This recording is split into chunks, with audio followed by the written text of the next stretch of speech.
2 days of this week. Hannah's first.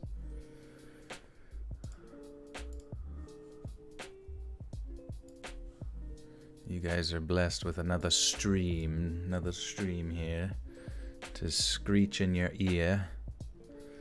Cement Shoes, happy birthday. Happy birthday, happy birthday. Egg? Question mark. Unsubscribe from Nathan. That's all it took. You produce too much content, you get unsubbed. Colin, welcome. Hannah, hello. Thank you. Bless up. Monica, welcome back. Sky Vlogs. Making vlogs from the sky.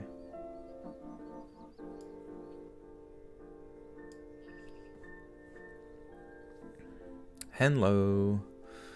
What are we talking about today? We are going to be talking about some stalker stories, my friends.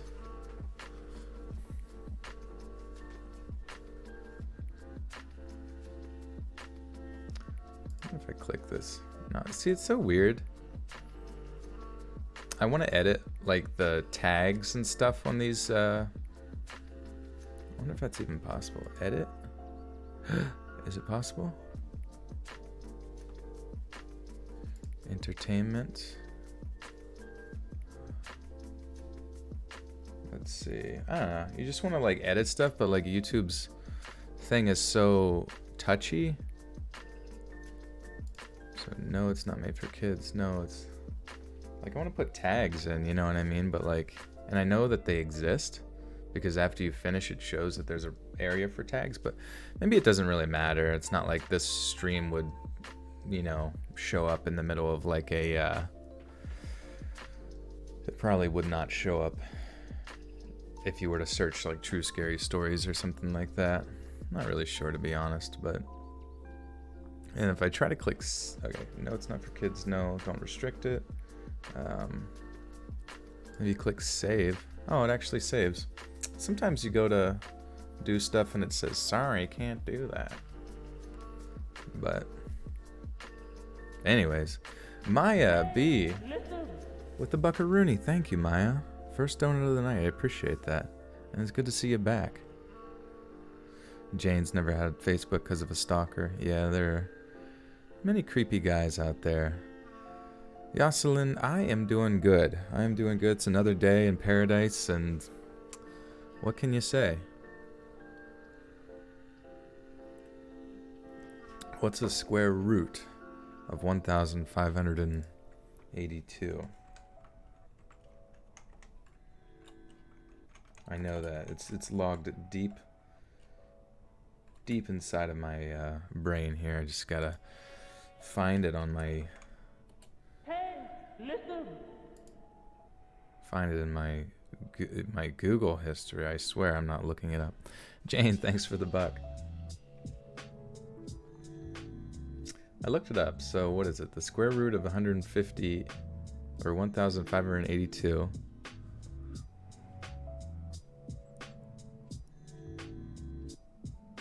Huh. Wonder why. Doesn't seem to answer it for some reason, which is a little bit odd, but whatevs. If you know the answer, guys. The square root of 69. Hey, Brad with the 10 says, hola, hola, Brad, welcome back. Thank you for the 10. And Venus Flytrap with also another 10 buckaroonie donuts says, I finally get to donate again. I'm going camping tomorrow for the weekend, so after packing all day, this is nice to listen to. Thank you, Venus. Yeah, I hope you have a good camping trip. If hopefully nothing spooky happens, because I've got camping trips in the back burner down the road here. Not sure when we're going to bust those out, but they definitely are in the sitting pretty. You guys have had enough experiences with camping for me to... And that's kind of how I do it sometimes. Like, people send them in and I try to organize them so that like they're ready for certain like theme videos. And obviously we get... This is volume 8 of Stalker Stories.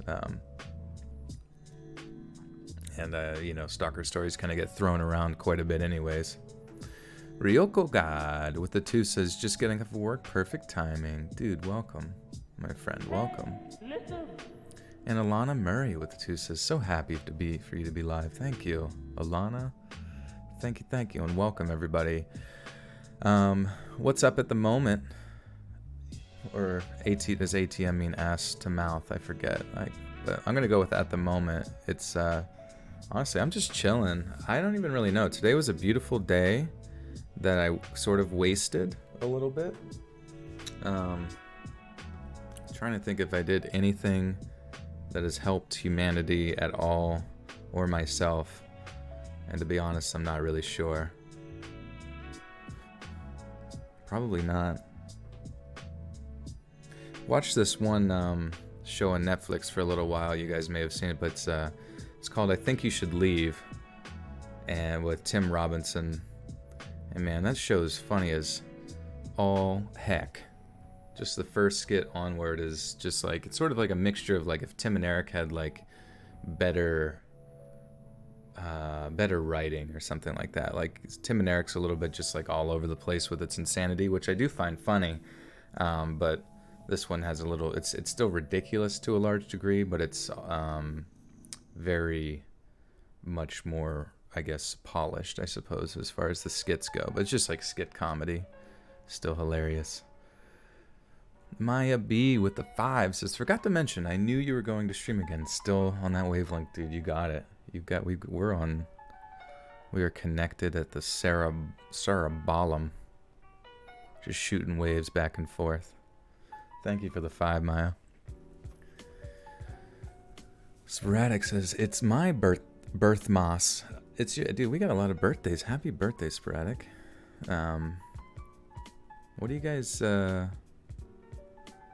doing for your birthdays? Anybody got any plans? Listening to Elon Musk and Joe Rogan on podcasts. Nice. I do, yeah. I thought it was funny. Elon had his baby, named it. I saw a funny tweet where it was like, they said the baby's name and then had a bitty. My wife asked me if the bitty link was, or the bit link was part of the name, and I honestly am not sure. But then someone like, I saw like it said somewhere where they like deciphered the name and then it like equals out to spelling Kyle. It's probably Kal-El, but I'm going to go with Kyle Musk. He's going to be punching holes through walls when he finds out how hard it is to get to Mars. Or maybe he's going to be punching holes through Mars. Drinking Monster energy drinks. Staying up late on his spaceship. Emmy B with the 2 says, I accidentally fell asleep in the sun today. Uh-oh. That sounds dangerous.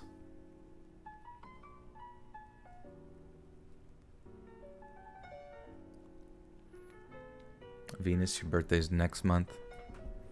Got a lot of birthdays. Yeah, my birthday's next month too. June 4th. We've been talking about... I've been kind of hyping up the old birthday stream. It'll be Thursday, June 4th, and still got to figure that out. What the hell I'm going to drink.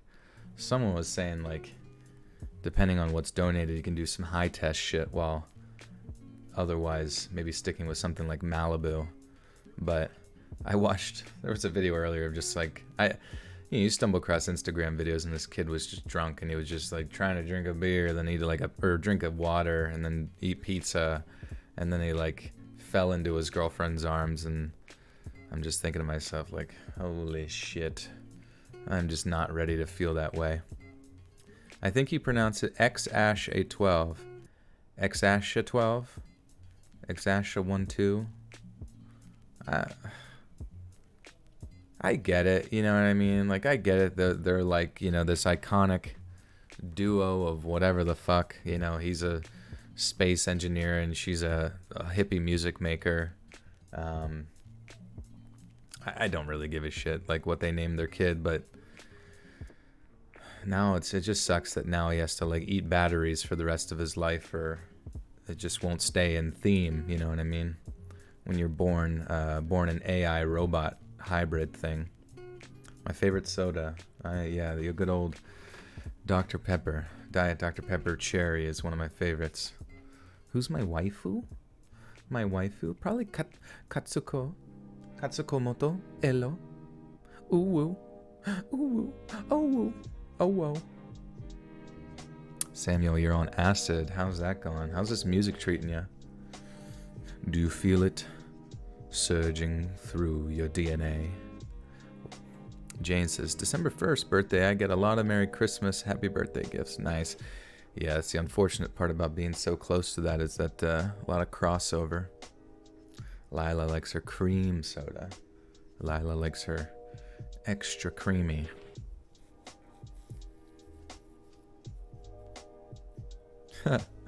He went on a rant saying his kid will be the first future president of Mars and bullies will be begging for his job. That's funny. Yeah, I imagine he will be. Or he'll start he'll probably start like a church of Elon, like when his dad dies and everyone on Mars is worshiping Elon as some sort of pariah. Stream starts in 8 minutes and 15 seconds. I'm not really sure if does it show on screen the time countdown? I presume so. But basically that timer on the bottom right there shows like the countdown. I just like to let people kind of wander in. We've actually been getting more people to start the stream than normal. And I kind of just use this as a time to just BS with you guys and do a little Q&A. You can ask me anything you want, man. I'm just chilling, chillaxing, enjoying the vibes with you guys. And then after that, we'll get into... We got 7 Stalker stories tonight to bust through. To bust it down. Cool. What other kind of cool things do you think would go good with this stream? Pretty much... In the beginning, I've got this graphic here that just says, stream starting soon, and then I kind of rotate between 1 or 2 of those, and then it goes to the reading screen, which, I'm just reading, and then my end screen, which just has my outro song. But I don't know if you guys think anything else, like if you watch other streamers and that kind of thing, like I'm sure a lot of those other streamers do video games and that kind of thing. I probably won't do video games, but as far as within the realm of narration and, this world, I don't know if there's something you guys think would be neat. Can you shout out to the guy next to you snoring? Who the heck is that? Are you next to like a homeless population?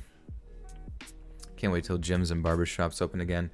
Yeah, tomorrow in my area, my county is sort of like a testing zone because it's a little bit more populated, has a lot of the necessary, I don't even know what you call it, like response, businesses and things like hospitals and things like that. It also is like a pretty big area for commerce, including colleges and businesses and all that kind of stuff. So a lot of businesses that were already open, like restaurants or whatever, now going to open up a lot of other businesses. I don't know the hyper specifics, but I'm ready to get this fucking show on the road. You know what I mean? This whole thing's just been so insanely stupid. I'm just get life back to normal. Do you get a beard trim with a mask on? That's what I was wondering. Like, that's literally what I thought was when I go into the barber, he might be able to cut my hair or something like that. But if I have to wear a mask or whatever, like, am I allowed to take the mask off? And I actually had his number and I hit him up about like maybe we can do a little private session, you know what I mean? Because I'm kind of turning into Sasquatch. He didn't respond, so makes sense. We don't know each other that well, but somehow I have his phone number. But it would be nice.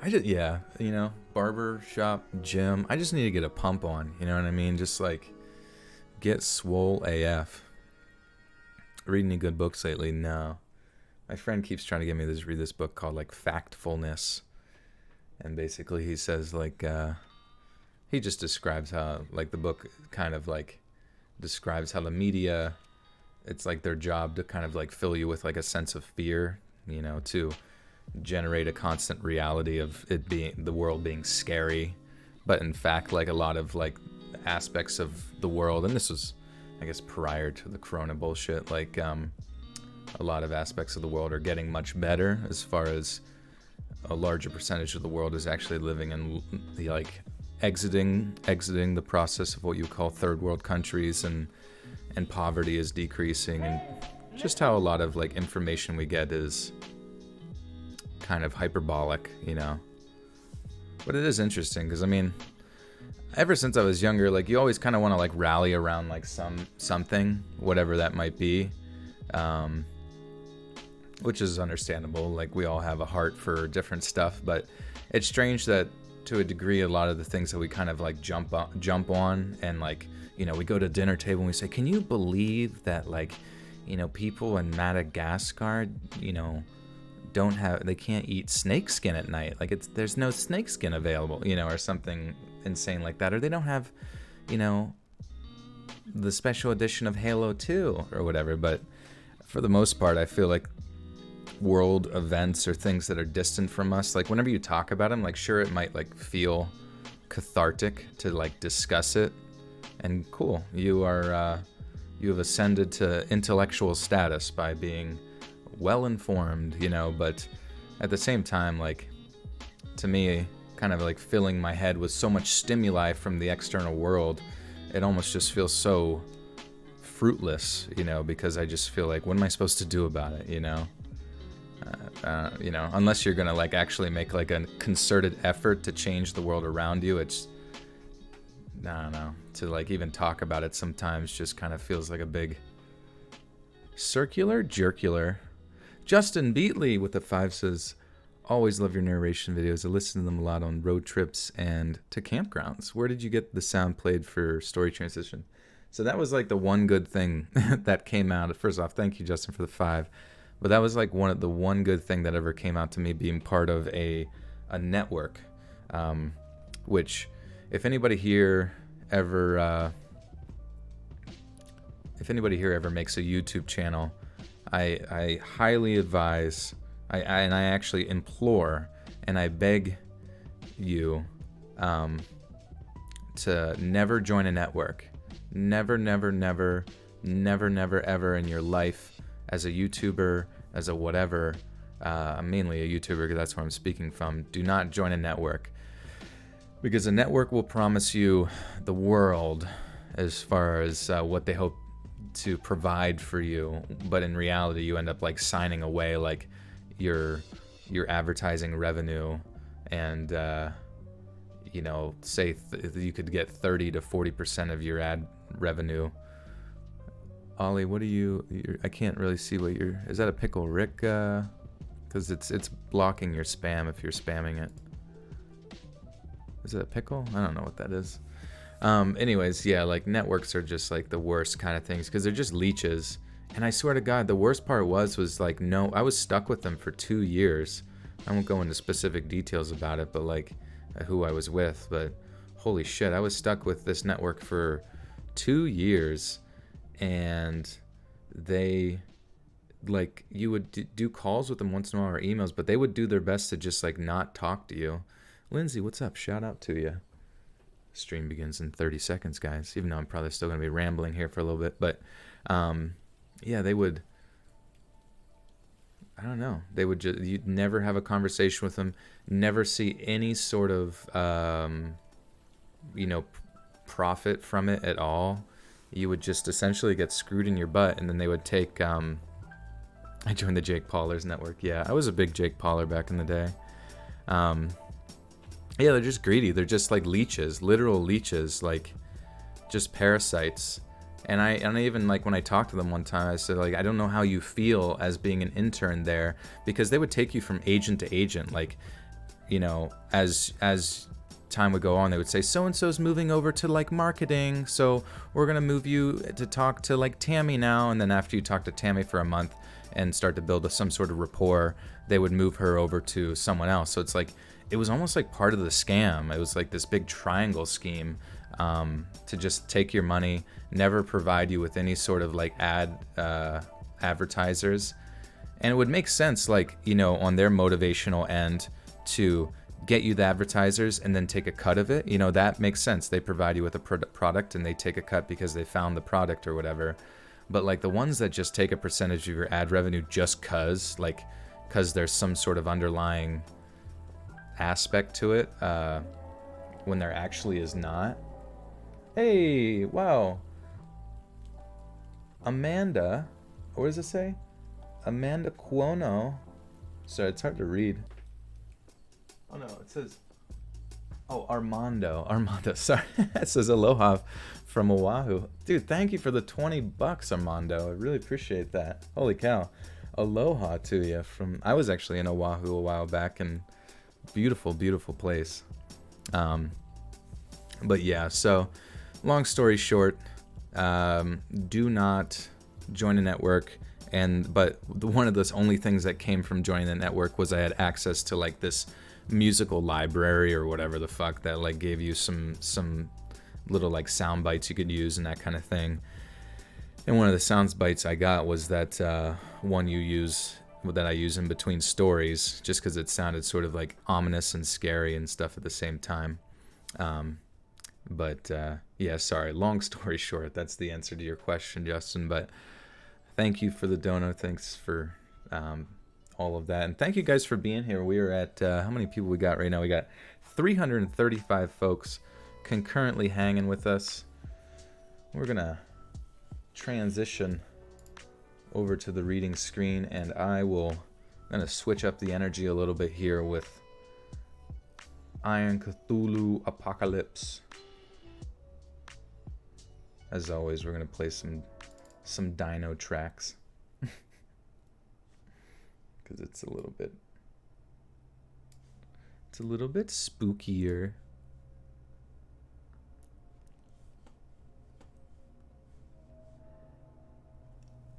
And as many of you know, if you have a story, if you yourself have experienced something terrifying, or a loved one, you may be entitled to compensation. Just kidding. Actually, you're entitled to it being read on my channel, maybe. So go to reddit.com/r/letsreadofficial to submit your stories there. That's like the best place to do it. Or you can email it to me, so but it just takes me a while. That's why a lot of the email stories end up on videos like these, like the theme ones. But if you email it to, or you send it to the subreddit, you have a much greater chance of seeing it on like a subscriber stories video or something of that nature. But if you do send it in, wherever you get sent it to, just make sure your grammar's good paragraphing, syntax, put a title that like kind of is similar to like the Let's Not Meet story Reddit posts and stuff. Just make it easy for me, please. I beg of you, because otherwise if it's a big wall of text, I'm just like, my brain starts to melt and I get early onset glaucoma. And also follow me on Twitter, Let's Read Creepy, and on Instagram, Let's Read.official is where you can keep up to date when we're going to be going live. Also on Discord, all of this is linked down below. Discord gives notifications, which reminds me I should tweet this out that we are El Livo. There we go, live now, reading scary stalker stories. There, that is twatted out to the worldwide websicle. Monica Nicole with Skyvlogs with a $5 says you're number one. Thank you. Thank you, Monica. It's oh so kind. Eggs versus nut. Are you guys having an egg nut battle right now? I can never keep up with the chat. Jensen's here. He's a mod, so we got a mod in the house. But if someone gets out of hand, I usually notice it, you know what I mean? So it's anarchy, boys. It's anarchy. You know what was really funny is I was on Reddit. You guys go on Reddit much? It's kind of a toxic website for the most part, but I was on Reddit r World News. And so funny. I don't know if the mods are just like have completely abandoned it, but it's a pretty big subreddit with 1.2 million members or something of that nature. And there was no mods on there, and so it was literally just filled with porn. Like the top posts on our World News was just straight up porn, and like all sorts of just insane shit. And it was hilarious because, you know, for the most part, that subreddit's just full of inaudible screeching. But, you know, now it actually made more sense. Ron with the 2 says, sorry, I can't donate more. Thanks for doing what you do. You're welcome, Ron. Thank you. Thank you for the 2. No worries at all. It's good to see you. Hey, listen. Spam is crazy. Why so bad tonight? I don't know. We got eggs. We got nuts. Dude, you should see some of the biggest streamers on like on Twitch and stuff. Dude, their entire chat is just like boom, boom, boom, boom, boom, boom, boom, just going down like, like I like if you're a streamer on there. That's why I kind of feel like some streamers kind of have to be a little bit like, either they get used to it and just stop caring and chat to them as just hey Yumi, how are you? Is just like this entity, this sort of amorphous blob of nonsense AI that like sort of responds. But it's just some streamers chat, you know, just bellowing down, and sometimes they'll have it on subscriber only mode or whatever, which I think is kind of smart. But I have no idea how they interact with their chat, and I think that's why in some fashions a lot of the more popular ones are just kind of narcissistic, because I mean pretty much they're just talking to themselves all the time, which maybe that's me. I don't even know. At least I recognize that you guys are talking about eggs and or nuts. And sushi, too. How do I change my voice for videos? Well, I just get real close to the microphone.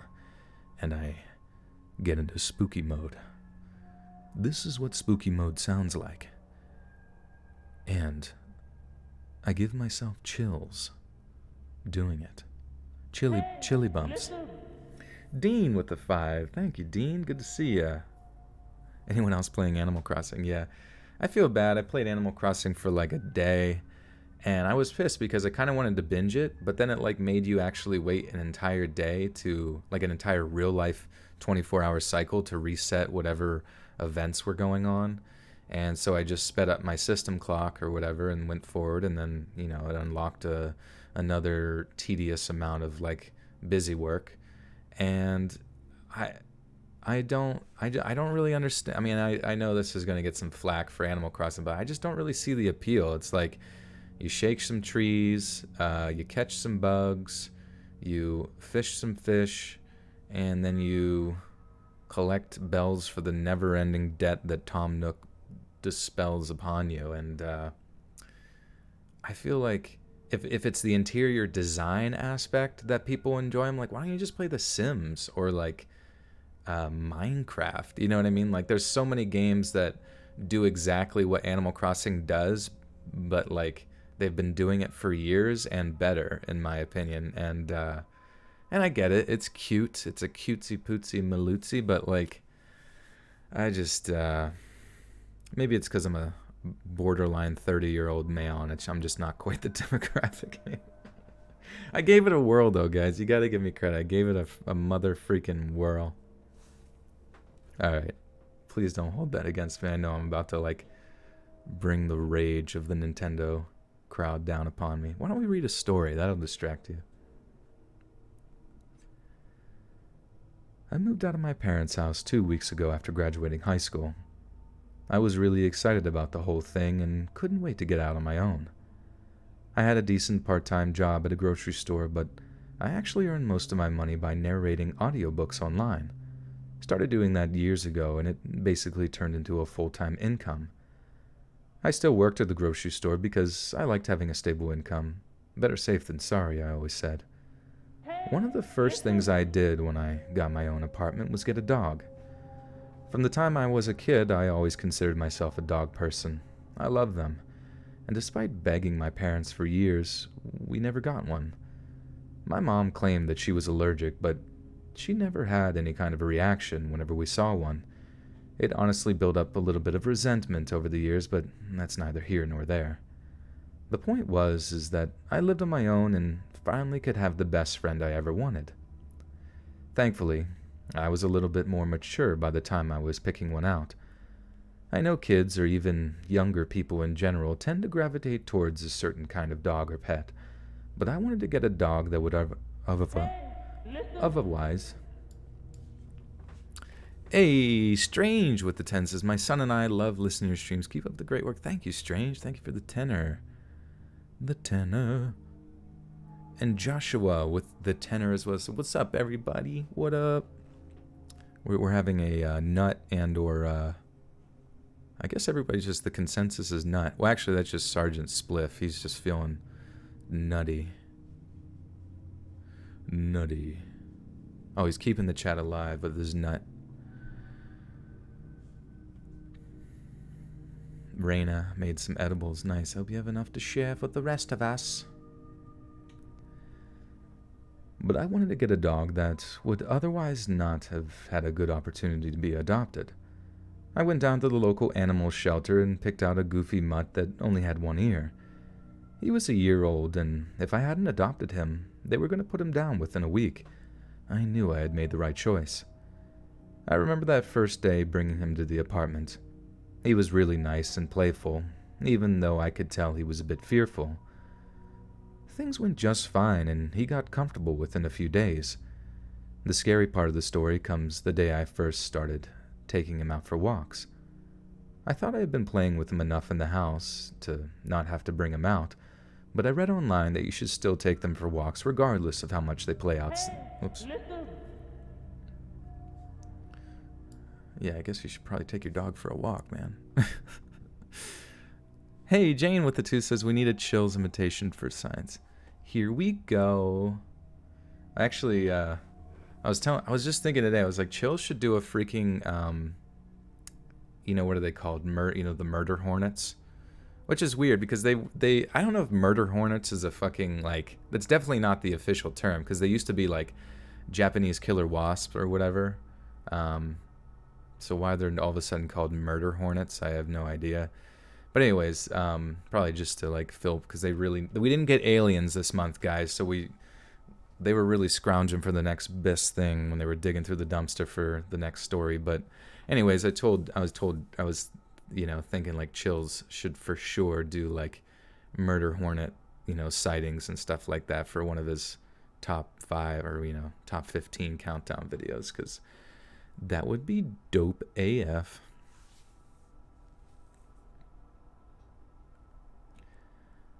I thought I'd been playing with them enough in the house to not have to bring them out, but I read online that you should still take them for walks regardless of how much they play inside. So that's exactly what I did. I remember taking him out, and it was a little weird getting used to walking him around the city. I had a nice apartment in the downtown district, so walking him was pretty cool. Now, it was pretty early in the morning. It was either before work or after work, and I always like to do things as soon as I can, so it was a no-brainer for me. As you might imagine, even a buzzing urban center is kind of desolate at 5 in the morning. There just weren't that many people out. I walked my dog, who I had named Cooper by this point. I brought him to a park that was about 10 minutes away by foot. I figured that would give him an opportunity to run around and do what dogs do. No one was around, so I sat down at the bench, unleashed him, and pulled out my phone to reply to a text message. All seemed to be going just fine until a strange man approached me. I don't know what direction he came from, but when I looked up to see he was walking straight toward me... Oops, that didn't sound right. Sorry. Peanuts and a glass of nice wine. Nurses Week, Tony and Jen, Mason, RN, and Lexington supporting our veterans. Nice, thanks, my friends. Definitely 2 good causes to support nurses and veterans. The backbone of our society. Just finished that creepy-ass video of the sleep-talking girlfriend. Creepy as fuck. I don't remember that one. Was that pretty recent? Sleep-talking girlfriend. Do you guys remember that one? Hey, Fry. What's up? Dude, Fry has been inundating me with some good old memes for my meme page. Follow that on Instagram as well. It's called @hornycomputer. He. Wink, wink, wink. But if you got some edgy-medgy memes, be sure to send those to me, because I gotta pump out the content. Pump out the content, pump out the content. Dance, dance. Meme. I don't know what direction he came from, but When I looked up to see him, he was walking straight toward me, and this bench was off the normal path, kind of out of the way. He walked in my direction as he had an intention of sitting down beside me or something, like he was my friend. He was about 20 feet away when I noticed him and looked up from my phone. He had a striped hat on his head. It was blue and orange and looked really strange. He had a sweatshirt and jeans. He could have been a runner, I figured. He stepped directly in front of me and made eye contact for at least 5 seconds before he actually said anything, and I was already on edge. One word came out of his mouth. Hello. I sat there for a second, not exactly sure what to do or how to respond. I was mentally building up the courage to say something back when he just turned around and started walking away. The entire time, Cooper was staying as far away as possible, looking at this guy.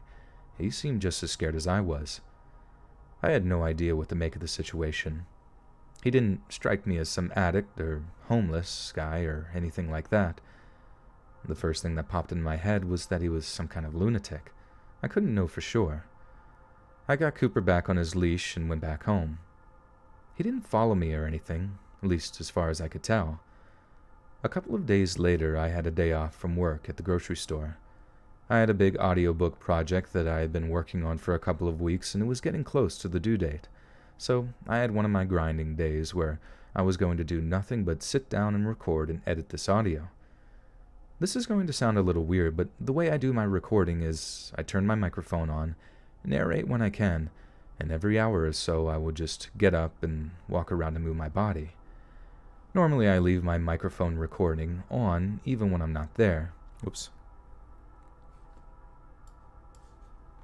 Whoopsie daisies. Hey, Cecil with the $5. Thank you, Cecil.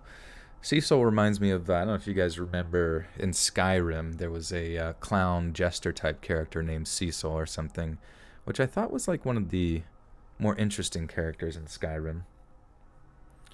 Shay with a 5 as well. Thank you, Shay. Gracias.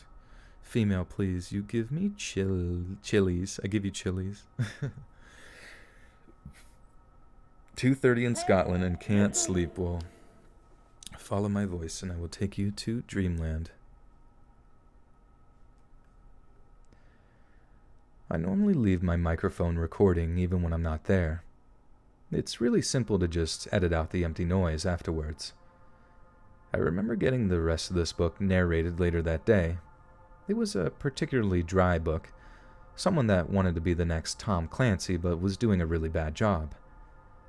That night, I sat down to edit some of the audio.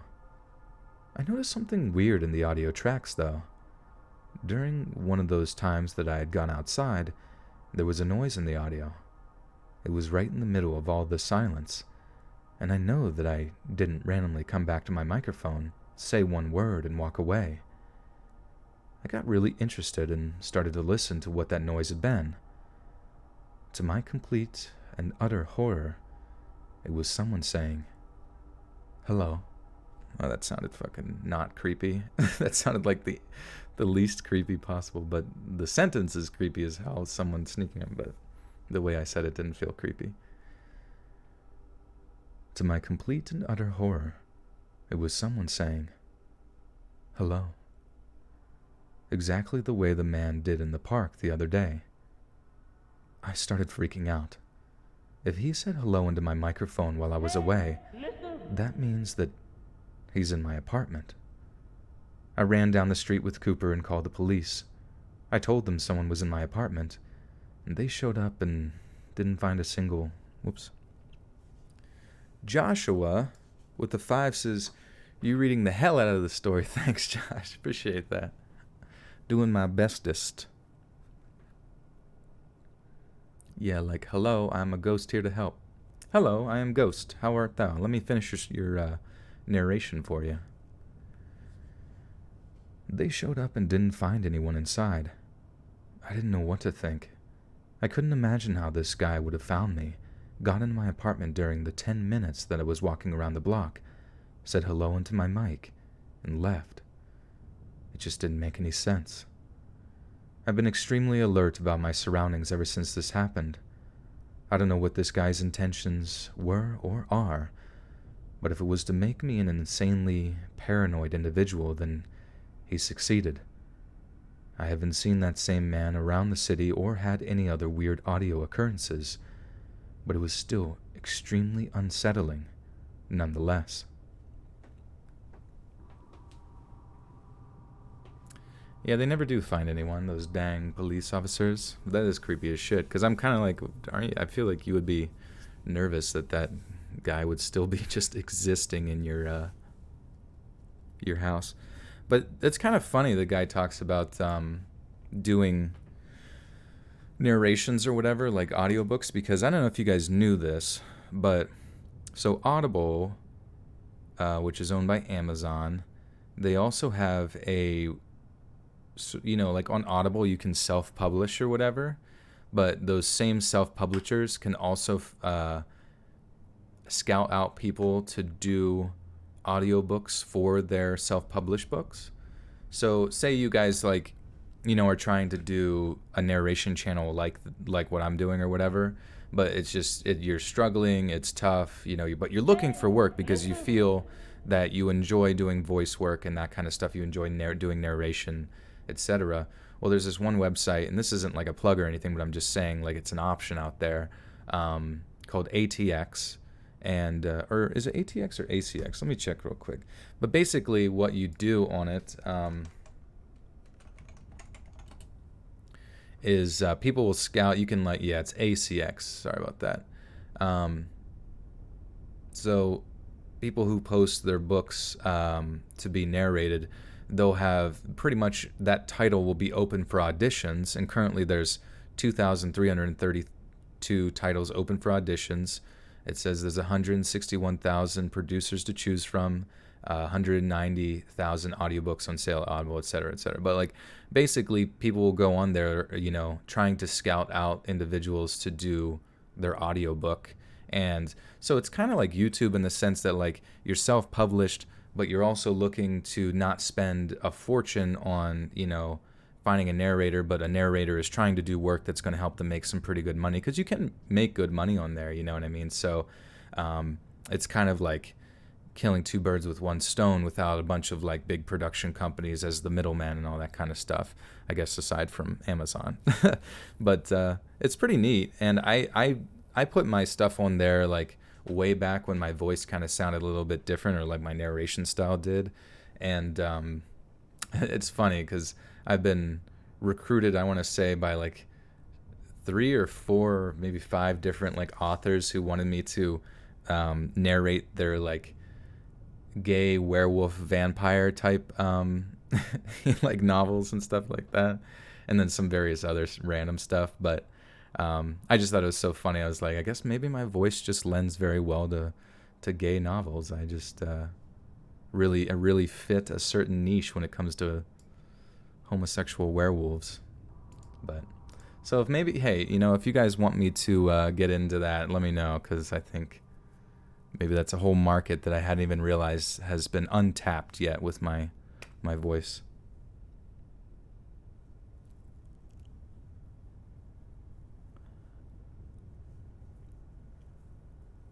But I know Lila in here says she was starting to do, like, narrations and stuff. But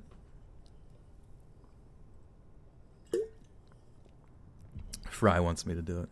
I'm jumping on that. I'll just make it specifically for Fry. Do it. Do it. Do it now. All right. Let us... Oh, yeah. Hey, Gothic. How are you?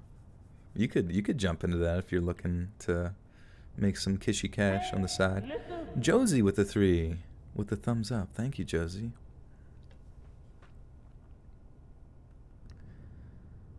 A couple of years ago, my girlfriends and I decided to do something wild. We all had summer jobs, and it was one of the few times over the summer that we were all going to have an entire weekend hangout. Our schedules were a little hectic, so we knew that we had to take the opportunity and do something fun. After seriously struggling to figure out something exciting to do, we settled on camping. I remember being so excited as I walked through Walmart with my best friends to get a tent for all of us to share. We bought a bunch of junk food and managed to steal a vodka. We bought a bunch of junk food and managed to steal a bottle of vodka for my dad to bring with us. We went to a pretty typical campground where people could bring their Winnebago or set up a tent space if they wanted. We figured that it would be safer to do that than to go out into the woods and randomly find a spot. None of us had ever gone camping before. Service was just... What? Before service? None of us had ever gone camping before. Service just seemed like... Oh, maybe they typed that wrong. That's weird. None of us had ever gone camping before, so it just seemed like the logical thing to do. Well, we got there Friday night after everyone was off of work. By the way, there were 4 of us. We got our tent set up around 4 in the afternoon. After that, we just started goofing around and whatnot. The campground itself was pretty deserted. For some reason, there just didn't seem to be too many people around, and it was a big place, too. You could probably spend half an hour walking around the entire area. We saw at least 2 families that were in campers. They were kind of a ways off, though. You know how it is. People kind of enjoy their space to themselves. People kind of space themselves out naturally. We go to the campground to get away from people, not see them, right? Everything had been going pretty well. We started making s'mores by the fire that we had set up and just enjoyed ourselves. It was getting dark and it was really comfortable. Until a really strange-looking man started warming himself up with our fire. We had all been sitting together on one side of the fire and he just awkwardly made himself comfortable on the other side. I didn't want to be rude, but I feel really uncomfortable by the way this guy just came over to us. He didn't say a word either. Just sat there rubbing his hands. I asked him if he needed anything, and he just said no. And then he stood there in silence. My friends and I, who have been laughing and being loud just a minute ago, were all quiet now, waiting to see what this guy was going to do. He didn't look like he was dressed for camping in the first place. He was wearing khakis and a dress shirt.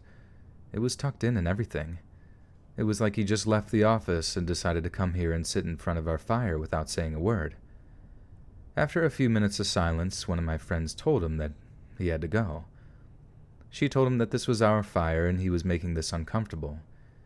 He tried playing it off like he was dumb or confused. I didn't buy it, and neither did my friends. He walked away without a fight, though. We just left it at that. The rest of the night went on without incident, which I was happy about, and we had totally forgotten about the vodka that we had brought that night, and it was probably a good thing, too. None of us slept very well. Again, it was the first time any of us had actually gone camping, and the noise of wildlife and whatnot was very distracting. When we woke up the next morning, we noticed that the campground had become even more desolate than it had been the day before. There was only one family that had been in sight of our campsite, and they must have left now because we didn't see their Winnebago anymore. We didn't really take too much of an issue with it, though. At a loss for what to do during the daylight, we decided on walking the hiking trail. It was only 4 or 5 miles long and was beginner-friendly. None of us were expert hikers or anything, so it just seemed like a good fit. We started walking on the hiking trail, and we saw that strange guy again. I remember one of my friends pointing it out and said that he looked like he was doing something strange. When we got a little bit close... Whoopsie daisy.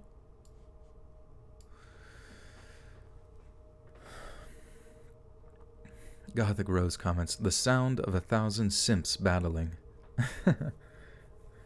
Simp fight! Simp fight! Fit in a nut. Where's that hey listen from? It's from Zelda. I don't know if you remember the little, if you recall the little fairy thing. It's like, hey, listen! And I just like changed it around so it sounds more pleasing to the ears. You use iMovie on your iPad to make videos and you hate it so much. Well, it sounds like you need to upgrade, Lila. There's many different options for editing video and audio that you gotta... We would be more than happy to chat about sometime. Gothic might know some stuff in there too, if you have any suggestions on what you use, Gothic. When we got a little bit closer, we noticed that he was sitting on a rock trying to solve a Rubik's Cube. Pretty strange guy, suffice to say. We walked by him, and as we were passing him, he looked up at us and immediately started to speak. Now, he didn't look at us at all until we were right in front of him.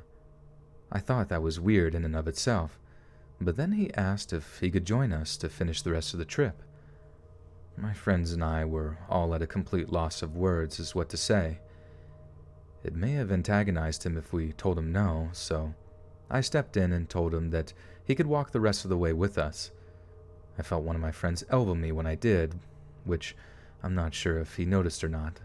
So there we were, walking along the hiking path with a complete stranger holding a Rubik's Cube and dressed in business casual. Same clothes, by the way. The first thing that I wanted to do was to get him talking. Who was this guy? What was he doing here?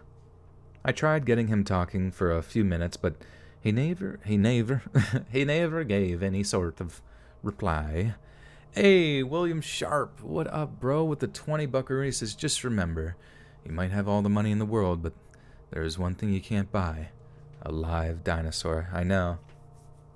Unless you buy like a giant crocodile. Dude, that would be sick. If you had like a, I don't know, like a big swampy area in the back of your yard and you just filled it with alligators or crocodiles.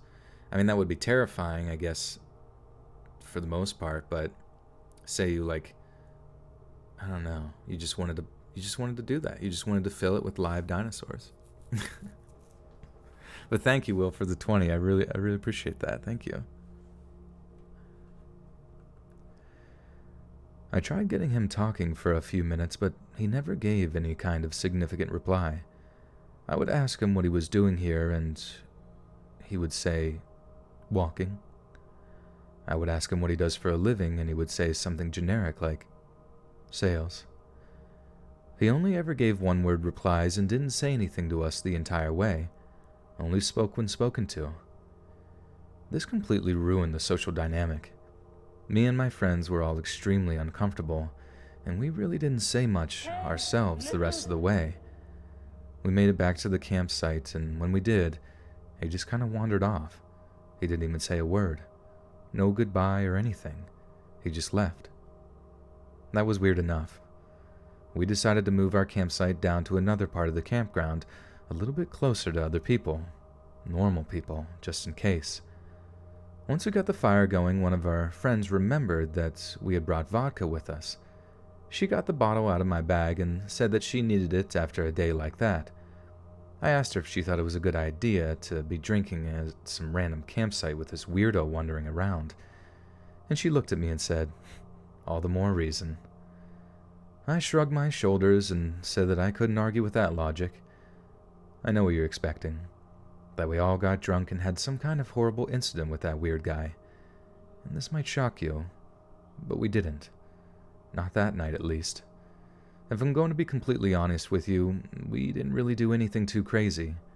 We drank a little bit too much vodka, got sleepy, and went to sleep in our tent. But this is where things got weird. I woke up and saw him staring at me. He was inside our tent while we had been sleeping. I was the first one to wake up, and as you might imagine, I screamed at the top of my lungs. My friends all woke up in a panic, and the tent came crashing down on us. There were a couple of minutes of disorganized chaos and random yelling, but after we put the dumpster fire out, I got fed up. What do you want with us? I yelled at him. You're in our tent, watching us sleep. Are you a pervert or something? He just stood there for a minute. He said, no, and walked away. That was when I knew it was time to leave the campsite. We packed up and left just like that. Driving with a hangover was the worst thing ever, but I was willing to do it to get away from that freak. I don't know if he had any bad intentions with us. He may have just been really weird or mentally handicapped. All I know is that it generally freaked me out, and it made me really regret ever going camping. Me and my friends all agreed to never do that again. I gave the tent to my dad, and he turned it into a house for his pet pig. Pet pig, what the fuck? That's the weirdest part about the story. Kind of want to know more about that. Alec, what up, dude? Hey, Joel, party is here. Join us for a drink. I would take one right now. That sounds pretty nice. When they said about having vodka on that little camping trip, I thought, you know what? I could use a little vodka. Matthew Wool with the 2 says, Swedish chef. Or my god, I know, sometimes I break into a Swedish chef accent out of nowhere. Out of nowhere, oh my god. Or my god. Splargen, nargen, flarten. Yeah, the Do Re Mi frogs. I posted that on Horny Computer. It's pretty damn funny. Was that an ending? I guess so. Other than that guy just kind of like was inside of their tent. It definitely... Some of the stories don't really culminate to anything, so I'm glad that the story at least made it somewhere half creepy. Female, thank you. No, you guys don't all have pet pigs? A pet pig would be cute. They seem like very energetic. Oh yeah, make sure to click that like button, guys. I think it lets YouTube know to like go out and tell more people about the stream. Click that like button, click share if you have like Twitter or all of that jazz, Facebook. All of it helps, guys. We're a grassroots operation here.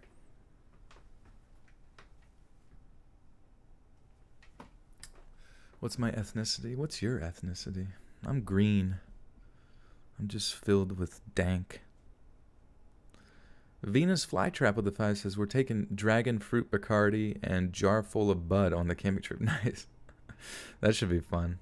Hopefully you don't have an experience quite like this. Please do be safe. And look out for ticks. Ticks are definitely something to keep an eye out. And they're all, you know, check your socks, check your butt cracks, I don't know, wherever they hide. Alec with the 2 says, everyone is welcome to join our party team squad. Yeah, Alec, you need to start like a Discord, or join our Discord, and you could be having like a live party while live streaming, chatting with the Discord currently.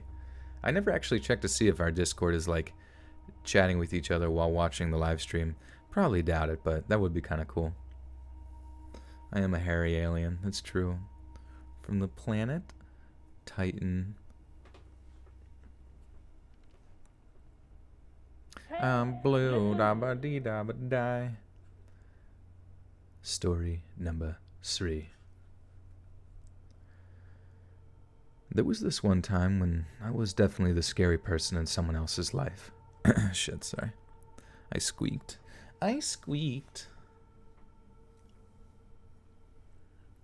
Dude, these days go by so fast. Oh, you had 2 ticks on you? Yeah, they're bad. And PA, you know, I'm in PA, and we did not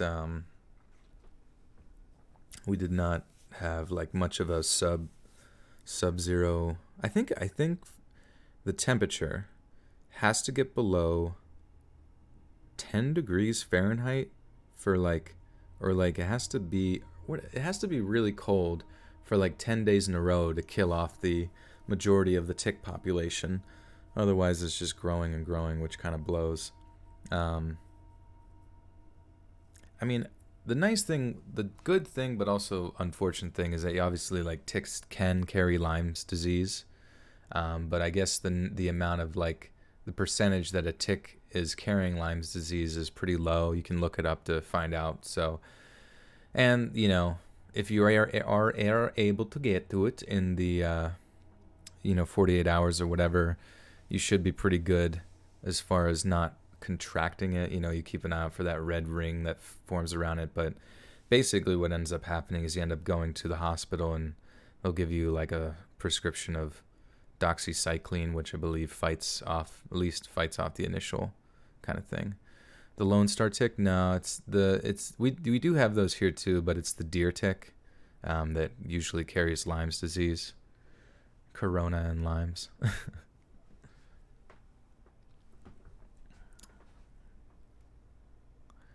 Use Brovecto on your pets. Yeah, definitely protect your pets. Bugs, yeah, bugs are gross. Possums, yeah, possums will eat the ticks. Also, if you have chickens will eat ticks and help with that a little bit. Obviously, chickens can get chicken lice, which is pretty gross. You don't ever want to let them into your house. You had Lyme's disease. It sucked for like 48 hours.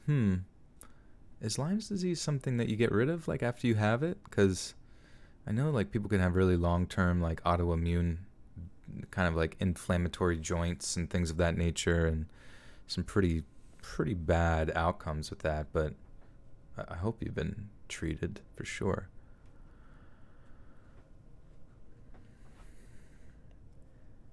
There was this one time that I was definitely the scary person in someone else's life. Although I really didn't mean to be, and it all happened like this. It was the release of a new movie a couple of months ago. I was super excited to go because the reviews were fantastic and I was a big fan of the series. I made the mistake of going with my girlfriend at the time, Tiffany. We had since broken up. The relationship just wasn't meant to last. She was a pretty horrible girlfriend in all honesty. I know I have my share of problems, but I only have one real flaw. I have a really bad temper, and I can really lose my cool if I am antagonized enough. I know this enough about myself, and I actively work towards improving and being a better person. Maybe a lot of progress. Made a lot of progress the last few years, too. But without giving you an entire history of how I've dealt with it, my real strategy is to just walk away from whatever situation that it... Sorry, I'm like messing up. I don't think anyone's been keeping track of mistakes, so I'm pretty much free to go. Hi, my name's Let's. Hey, Let's. Maya, thank you. Yeah, a lot of people... I do enjoy that people fall asleep to my voice. It's pretty much an ASMR channel at this point, you know what I mean? Like, that's kind of what I consider myself, even though it's not quite within that same realm, but a lot of people use it for those purposes. Lilith, I was the scariest person at a Halloween party. I was dressed as a vampiress. That's sweet.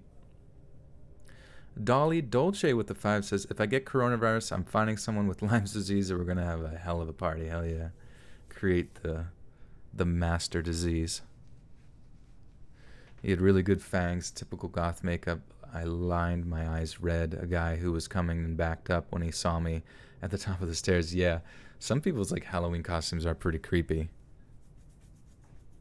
Alec with the 5 says, oh, I almost forgot. We actually did have to put our dog, her name was Molly, down, but I know she's in a better place. Thanks again for all your kind words. Oh, yeah, I remember you were saying about that last stream. I'm really sorry to hear that.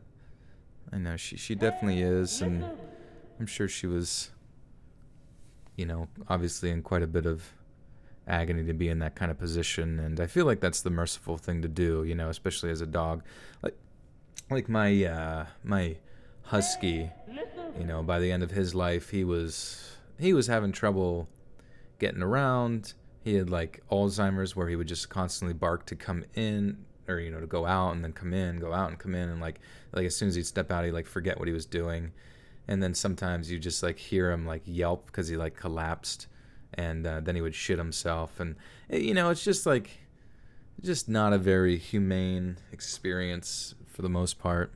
And honestly, I feel, especially for dogs, because it's just a different kind of like set of like moral position. We as their sort of keepers have to look out for them, and it's definitely the best way to help them out. Doggy heaven. Made a lot of progress the last few years too. But without giving you an entire history of how I've dealt with it, my real strategy is to just walk away from whatever the situation is. If I identify something that makes me mad, I just leave and come back to it if I have to. I know it sounds really simple, but actually doing it is tougher than you think. Tiffany was someone who got a kick out of making people mad, and she didn't care if she made me fly off the handle. Obviously, I never hit her or anything, but she has irritated me to the point where I scream at her at the top of my lungs. That only happened one time, and shockingly enough, it didn't stop her from continuing to troll me. Yeah, we definitely are not soulmates. We went to see this movie together. She didn't really care too much about the series and was only going because I was. I offered to drive, pay for tickets and snacks, and was extremely nice to her the entire night. Despite my kindness, she didn't return the favor. About 30 minutes into the movie, she did something that still makes me angry to think about. She verbally started complaining about how stupid the movie was.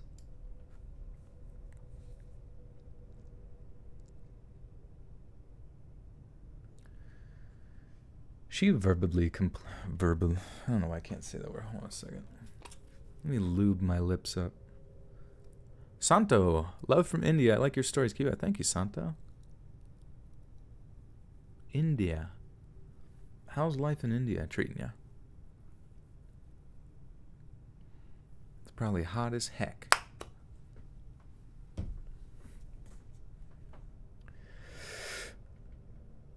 She verbally started complaining about how stupid the movie was. I told her in advance not to do this. I hushed her 2 or 3 times. So in response, she pulled out her phone and Googled how the movie ended, and then told me. The people in our immediate vicinity had heard her say it and all gave her a look. It has to be one of the worst things I've ever seen someone do. I mean, why? In the moment, I honestly snapped. I really went out of my way to do everything I could to make this night enjoyable for us. I even bought her flowers on the way to pick her up from her house. She didn't thank me for those either, and now she did this. I remember just feeling the rage inside my chest. It was so powerful. Absolute frustration. I just wanted to enjoy a good night with my girlfriend at a movie I was really excited about seeing. But no, I managed to contain myself, and I just walked out of the theater. I didn't say a word. I just went back to my car, and her, being the lovely girl she is, just stayed in the theater. I sat in my car for a few minutes. I don't know why whenever I mispronounce it, I just get pulled into another accent a little bit. Maya B with the 10 says, have a good night, Joel. Thank you for doing the stream. If I see any memes, I'll be sure to send them to your meme page on Instagram. Much love, like always. Thank you, Maya. Yeah, definitely need as many as I can get. And it's been fun because a lot of people send me, on our Discord, we have quite a bit there as well. So I just keep posting them on my story and stuff like that on Horny Computer. 106 in Arizona. Holy shit. Japan is so bad right now as far as like heat. Wonder which part of Japan you're in.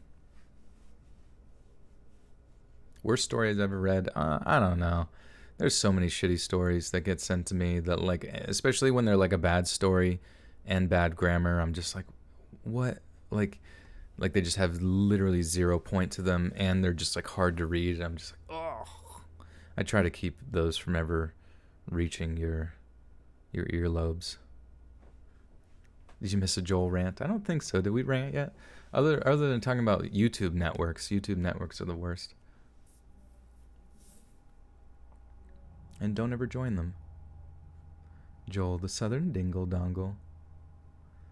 Leslie with the 10 says, laughed my freaking ass off. I don't know if you remember, but I got the cat in my attic. Oh geez, yeah. Was it still up there even to like today, or did you just get it out, or was that figured out the day of? Because that shit's must have been nuts.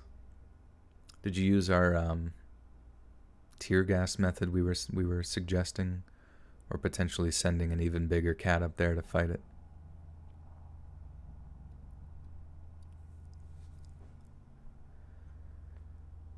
I sat in my car for a few minutes just ruminating in the rage.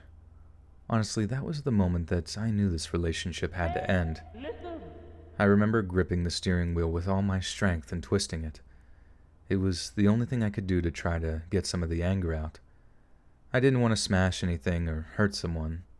Well, after enough time went by, someone noticed that I was in this car. It was an older man and his wife.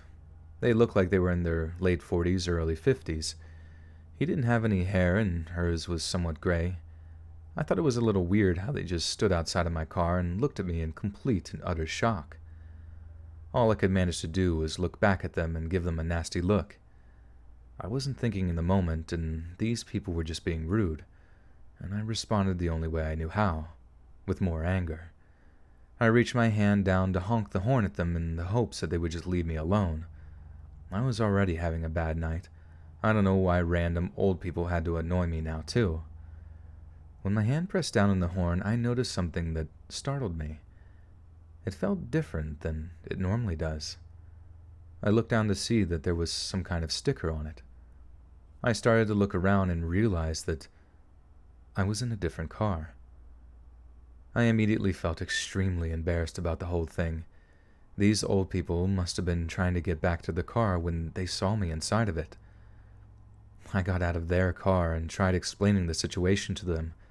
I told them that my girlfriend and I had a fight, and I went back to my car to cool down when I must have just stepped into theirs. Thankfully, they were really chill about it. They told me not to worry about it and to make sure that I get in my car next time. I told them that I would be more careful in the future and told them to have a good night. In all reality, I bet those people were scared out of their mind. I'm a pretty large male, and I was in a really angry mood. If they had tried to open the door, I may very well have just Hey, listen. Leslie with the 10 says, it took 3 days, and nope, just built its trust and finally picked it up and took it out. I got like, oh man, that's crazy. Poor little fella. Hopefully it's, well, you might as well keep it now. Keep it in the garage, feed it Chicken McNuggies.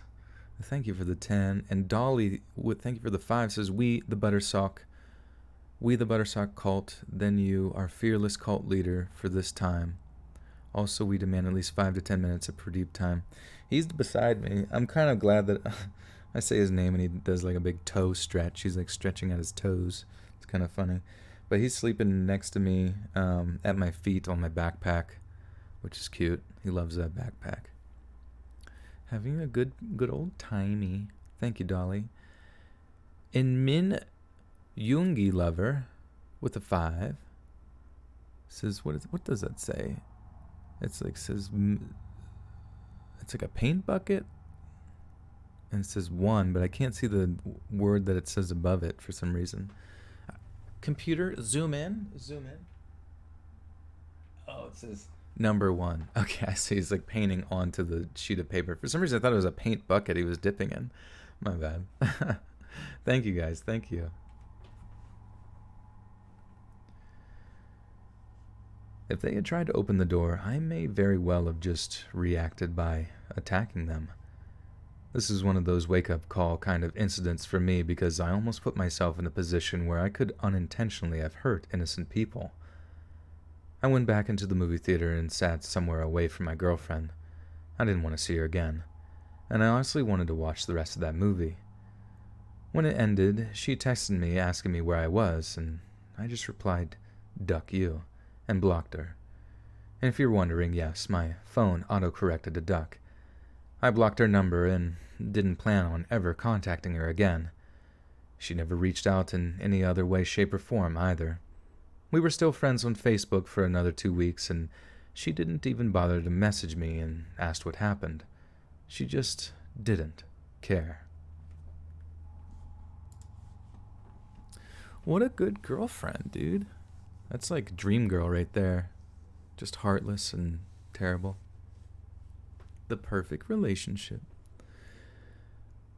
My best friend's cat Chloe is just staring at me at the moment. I think I am disturbing her beauty sleep. It is funny when cats just look deep into you even though you're not looking at all. Quack, quack, duck you.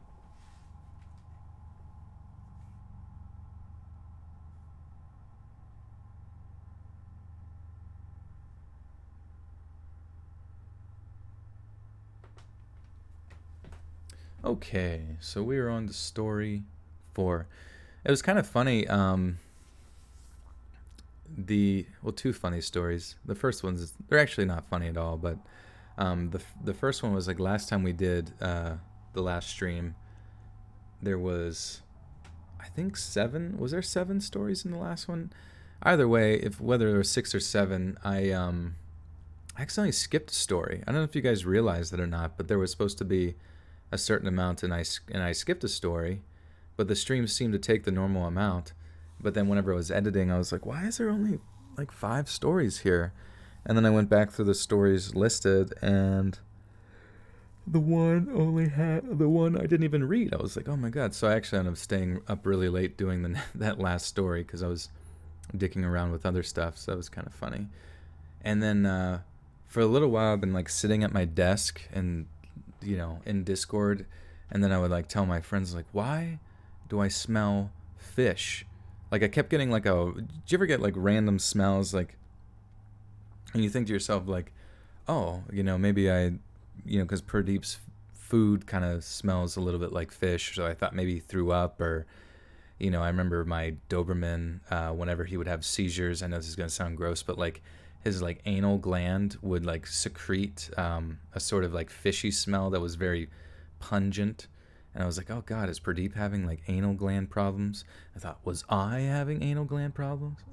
and like and I just kept like getting this like scent of fish, to the point where I like cleaned my desk real vigorously and blah blah blah, and I like did not know what the fuck was going on.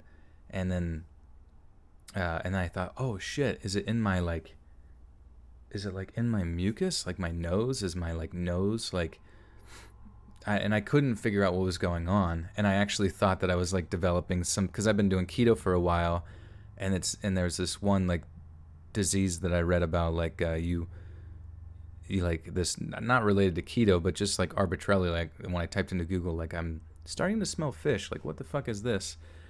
And I ended up realizing that I didn't have that, and that next to my desk was a couple day old like protein shaker bottle that I hadn't used for like a few days, but it was full of like old protein or whatever, that whenever protein sits inside of those bottles and stuff like that,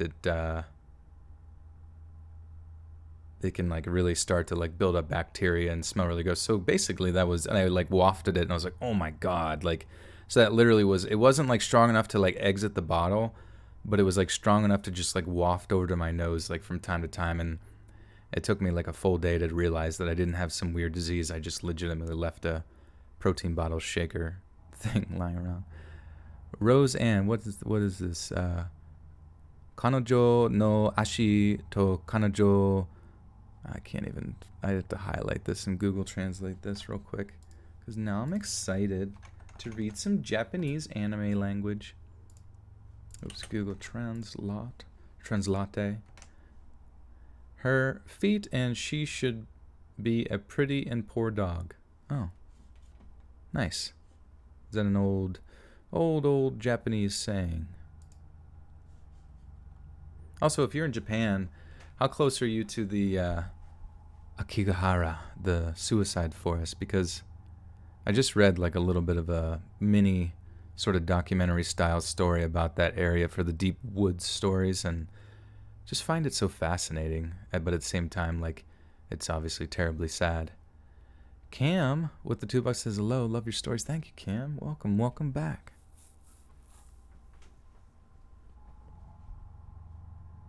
Your work coffee cup smelled, and I washed a wall kitchen trying to find the smell. Yeah, I know, right? It's like one little thing can be filled with like some bacteria and you don't even realize it. Hey, Rebecca, how are you?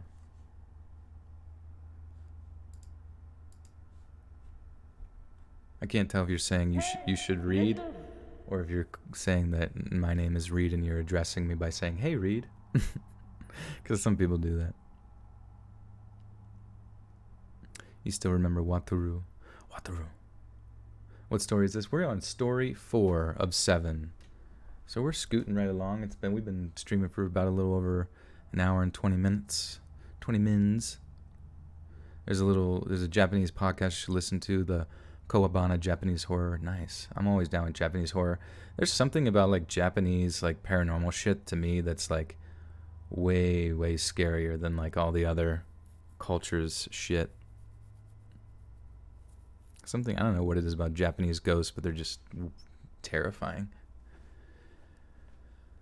In Japan, you can find Lazy Masquerade. Told him to upload more. He should. I don't know why he doesn't. He's probably just busy with school and shit, or maybe he just doesn't care. But I love Lazy. Lazy's a great guy, and he's an awesome narrator. Oh yeah, if you guys spam stuff, it's not like a huge deal, but it's gonna get deleted by one of the mods or myself, and you might be timed out. It's just, you know how it goes. It's just ain't cool, dog. It ain't cool. I had the worst landlord ever last year. I was your very typical small town college graduate. I got a degree in marketing and came to the realization that if I didn't move to a large city, that I was going to end up working at Walmart. I didn't really have anything tying me to my area, so it was pretty easy for me to up and move. I decided on Boston because I like the cold. Being from a small town, I didn't really have a lot of experience with the rights of tenants or getting an apartment or anything like that. I tried following tutorials that people had written online to the best of my ability, but this was a very new experience to me and very stressful. I had the hardest time finding an apartment. You don't realize how competitive it is to get an apartment in a major city like that until you actually do it. Most places literally want my resume, and as unimpressive as it was, I had a really hard time. I eventually found a decent apartment for rent through Facebook Marketplace. It was far from ideal, but I could afford it and it was livable. Honestly, those were my only two criteria. I made the mistake of not doing any research on the owner, the building, or any previous tenants. That turned out to be a serious mistake later on down the road. I remember meeting the owner in person. He gave me serious creeper vibes, like the creepiest looking person I'd ever seen. I try not to be judgmental, so I didn't hold it against him. It was just the way that he looked at me that made me extremely uneasy. He had a lazy eye, old wrinkled skin. His teeth looked like something out of a horror movie. Not a sharp or carnivorous... Oops. Not sharp. I had a landlord from hell, so when I moved out, I left him a gift. I broke eggs and let them ooze behind the kitchen cabinets and poured some spoiled milk with it. It looked clean. That's hilarious. Sometimes you gotta do some evil shit. I wonder if, like, he would find that and then, you know, unless you already got your security deposit back, but you always kind of wonder what, like, the whole statute of limitations is on that shit. Okay. Josie, thank you. Not sharp or carnivorous or anything, but like the worst dental hygiene you've ever seen in your life. He showed me around the apartment and gave me the keys. I figured that I wouldn't have to be interacting with him too much. I had an automatic rent payment thing that came out of my bank account, so it was whatever. Unless there was some kind of issue that I had, I wouldn't have to speak with him. About a week went by of what must have been the strangest move in my entire life. Now, I've lived a couple of places throughout my years, but living here seriously set me on edge. Things in my apartment would be missing. A lot. I'd hear noises I couldn't explain. Loud ones. I tried to chalk it up to the stress of moving and getting used to living in a city, but it didn't explain everything. I had another really negative experience in that apartment. I'm not sure how long I've been living there, but there wasn't just one night when I had this horrible Whoops. Anthony with the 2 says, please read your next story in an East LA accent. I don't even know what East LA accent is. Like, I guess that's just like a Valley Girl, you know? Is that like, essentially, like, is that like what it is? Or no? I don't even know. Let's look it up real quick. East LA. It's gonna be like one of the. Remember the last time we tried to look up an accent and it was like there was like a 5-minute intro. East LA accent. Oh, is it Latino?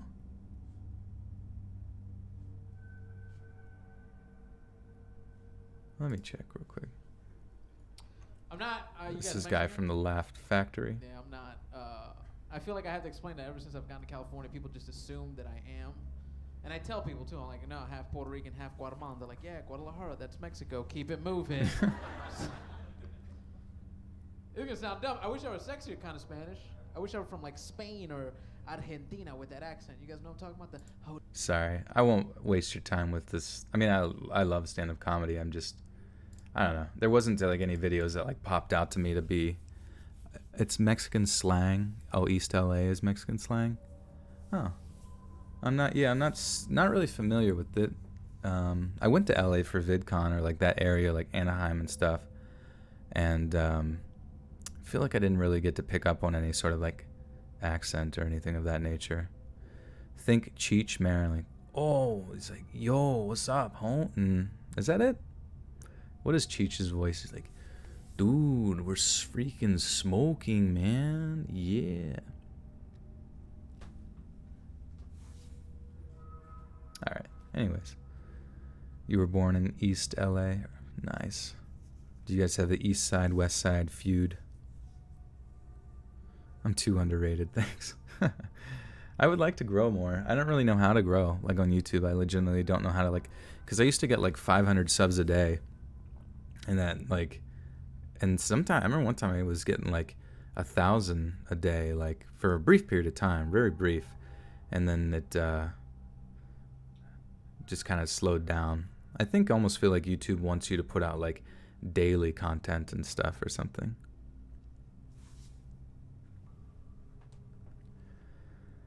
I'm not sure how long I had been living there, but there wasn't just one night when I had...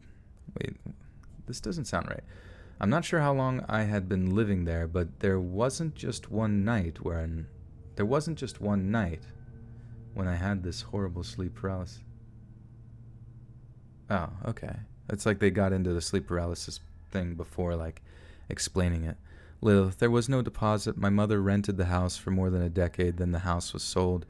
New landlord sucked. Ah, yeah, that sucks. Kristen, thank you.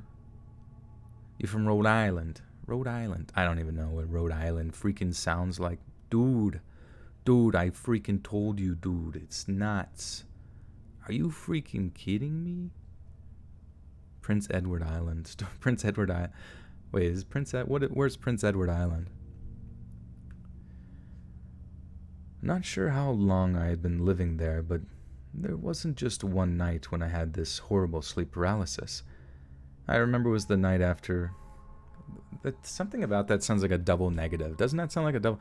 I'm not sure how long I had been living there, but there wasn't just one night when I had... I don't know, it just sounds like...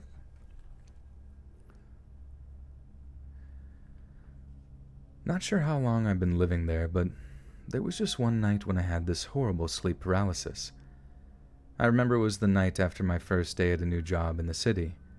I was really tired because my sleep schedule, I'd been a little out of whack. I came straight home and just went to bed. I must have woken up at about 2 in the morning, but I couldn't move. All I could see out of the corner of my eye was a tall, thin, pale monster, for lack of a better term. It just stood over my dresser. It seemed to be rummaging through my stuff. That was the first time I'd ever had sleep paralysis. It was horrifying. You can't understand the fear until you live it yourself. Be thankful if you've never experienced it. And that night was something of a tipping point. Yeah, I was God damn it. I don't know why.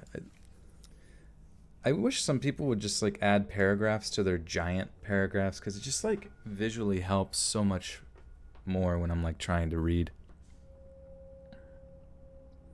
You want me to do a Japanese voice? Domo arigato. Hello. I was completely over this apartment city and life. Between the small and unexplained... I don't really know. I don't really know what is it a Japanese person doing an English accent? Or... Asherella with the 2 says, Born in East LA is a Cheech movie. Nice. I actually didn't watch enough like Cheech and Chong. New York. What's the worst accent? New York. No, I don't know. I think New York's pretty cool, interesting accent. You got that, bravado. But obviously there's different accents depending on where in New York you are. Long Island. I remember like meeting this one woman in Jamaica when we went for a wedding, and she, as soon as you met her, she's like, "Hey, how's everybody doing here?" Yeah, and I was like, "Where are you from, Long Island?" And she's like, "Actually, yes, I'm from Long Island." Do those Hanzo voice lines. Sake! With death What does he say? With death comes honor, and with honor, redemption. I was completely over this apartment, city, and new life. Between the small, unexplained things that went on with my stuff and the sleep paralysis incident, I knew that something had to change. Another couple of days went by and I started researching on ways I could maybe find another apartment or do something. All I knew was that something had to change. I remember going to bed really late this one night. I had been staying up to find new apartments. I went to bed and fell asleep just fine, but something very unexpected happened. I woke up. I found myself lying in my bed, watching a figure rummage through my stuff. I only saw it out of the corner of my eye, so I couldn't really be sure. I instinctively turned my entire head to look. It was standing exactly there.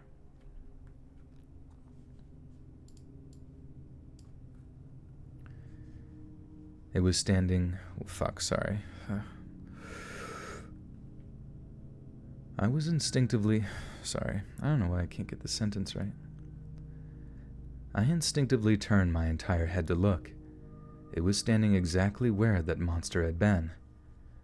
Now, it was really dark and I couldn't see anything too clearly, but the realization hit me like a ton of bricks. I could move my body, and this was not sleep paralysis. Someone was in my house and rummaging through my stuff right in front of me. That made it so much more terrifying. Where they stood, their back was turned to me and didn't notice that I was awake. I laid there for what felt like forever. I didn't know what to do. Could I just pretend to be asleep the entire time and hope that this person doesn't hurt me? Or should I get up and try to attack them? But then I ran the risk of being knifed or shot. I felt my heart beating in my chest.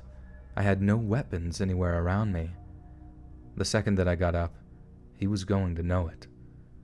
Another minute or so went by. The stress was eating me alive. I didn't even make a conscious decision, but I heard myself yell, "Who are you?" I did my best to sound as intimidating as possible. Whoever it was tried to make a run for it, and I decided to chase them. I got out of my bed, saw them in the living room. I leaped on top of this person, pinned them to the floor, and just started beating the life out of them. After 2 or 3 good punches, I heard a voice I recognized. "Please, stop! You're gonna kill me!" It was my landlord. I screamed at him, asking what he was doing in my apartment, going through my stuff. He looked totally surprised. I guess he expected me not to wake up. He tried feeding me some phony story about thinking that I was away and that he was checking for mice. I may not have known a lot about my rights as a tenant, but I understood that he was not allowed to enter my apartment without telling me, especially while I was sleeping. I threatened to press charges if he didn't let me move out. He gave me my safety deposit back, and I moved out 2 days later.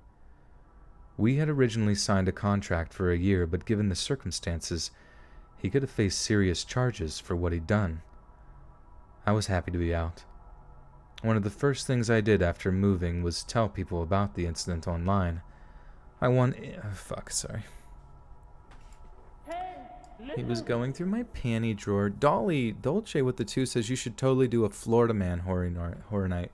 That's a great idea, because I do have Florida stories, but I feel like there should be enough stories to pull off crazy people from Florida. But I don't know if you know what I mean? If I made the title Florida Man Stories, or I could just name it Crazy Florida Man Horror Stories. And that was the Florida man in me coming out. But that's a good idea. That actually I think would do really well. Just a thumbnail of a crazy man, Florida, palm trees in the back. I wonder if Robin's here. He could definitely pump something cool like that out. Topical, you live in Florida?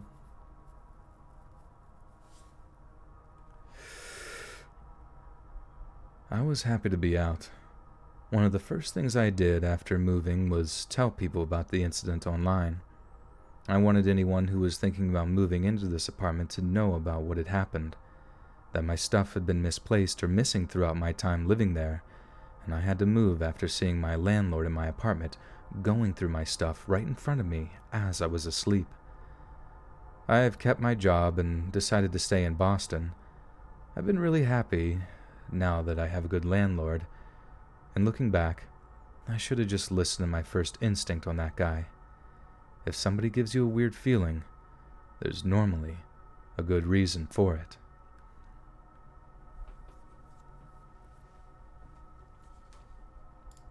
Yeah, that would be scary AF. Especially thinking you had sleep paralysis and you were hallucinating, but then it turns out to be just some freakazoid. Some frickin' fricka-lickin' freakazoid. Clean my room. You come clean my room, dude. My room is actually pretty clean right now. My bed is spick and span. Hey, who's a full-grown pizza? We got Stacy Berryhill. That's a cool last name. It's become a full-grown pizza. And a member of the Buttersock cult. Everybody welcome Stacy. Who does my thumbnails? So, normally, Robin Mikalsen. He's from Norway.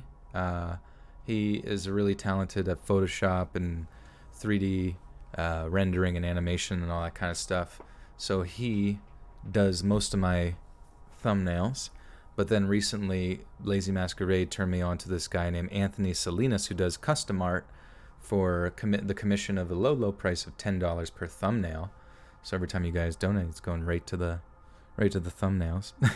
But he's really good. He does these speed art. I mean, you probably have seen some. You can kind of notice some consistencies with the art style with some of the thumbnails. He did one of the more recent ones, the Deep Woods ones, and then the compilation video one, and various other ones recently. But awesome guy. He does some work on doing like concept art for like art that goes on the side of like arcade machines and stuff. So also very talented. And then I kind of finish out the thumbnail after he does the art by handing it over to Robin, who puts in the text and that kind of thing. So it's been cool. It's been cool working with other people who are very, very talented. Yeah, and Gothic Rose linked Robin. So him and Anthony are all, if you're looking for a good thumbnail artist, are always up for a challenge, and they're very quick with it. Quick with it. Where's the first place you'll go after the quarantine is over? Well, I don't fucking know, dude. It's like restaurants, they're technically not open, at least in my area, to like, you can still get takeout food and that kind of thing.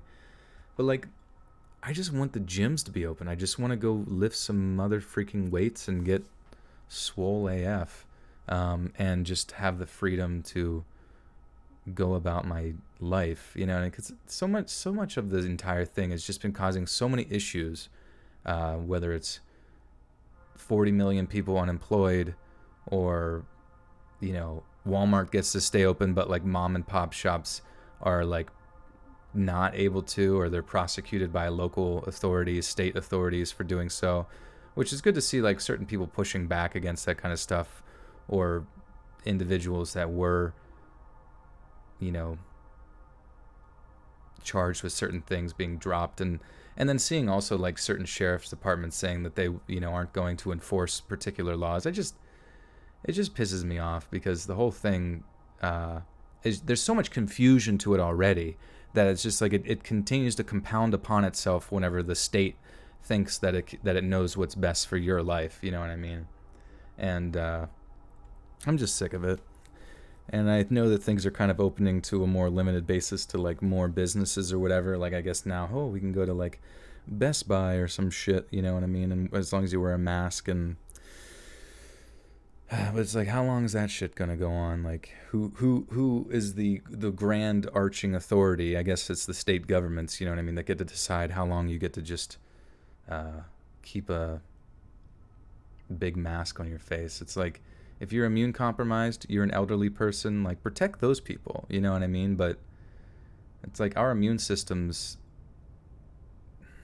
I don't know. You don't like. I'm just gonna bitch about stuff, and it's very divisive right now. You know what I mean? I just feel like it's stupid that a virus has become like a political thing, but I don't know. I'm so sick of talking about it too, because like I said, like earlier, when it's like you talk about like certain issues like world politics or something like that, but it's like you really have no involvement with it. Like, what involvement do I fucking have in legislation that's handed down by my state government? You know what I mean? Like, I have no say in what my governor thinks. You know what I mean? Like, unless you're one of the protester type people. But even that, it's like they don't give a shit unless it affects them directly. You know what I mean? And it's just a lot of confusion, because I know it's difficult, because it's like you just have so much information, so much data coming at you from so many different perspectives. It's like, how do you even... Don't want to kill your grandma. They'll label you as a grandma killer. It's like, so the labels. It's just like everything in the world is just like hyper contextualized down to like a 2-word hashtag, and somehow that's just like that's the end of the conversation. You know, if you can ostracize people by labeling them a grandma killer or some shit like that, it's like the conversation's over. And to me, there's way more to the discussion than a hashtag. There's way more to the discussion. You should discuss data. Talk about data. Talk about methodology and collection of that data. Talk about previous virology. Talk about conflict of interest with... I don't, this is the rant that I don't want to get on right now, because I don't care. I'm done talking about it. It's just annoying. It's too annoying, because there's no end to it. There will be no end to it. I was really naive when I was younger. I put myself into a lot of dangerous situations and never even considered the consequences. One of those instances was when I started hanging out with some older kids. I was in high school. I'm a blonde female, and I lived to party. I felt really cool by hanging out with college kids. All my high school friends thought that I was in fact the coolest person ever. Watching their eyes light up when I told them about college parties was honestly the best thing ever, even if it was a little conceited, but those college parties had some serious risks. Looking back, there were some seriously sketchy figures that went to these parties.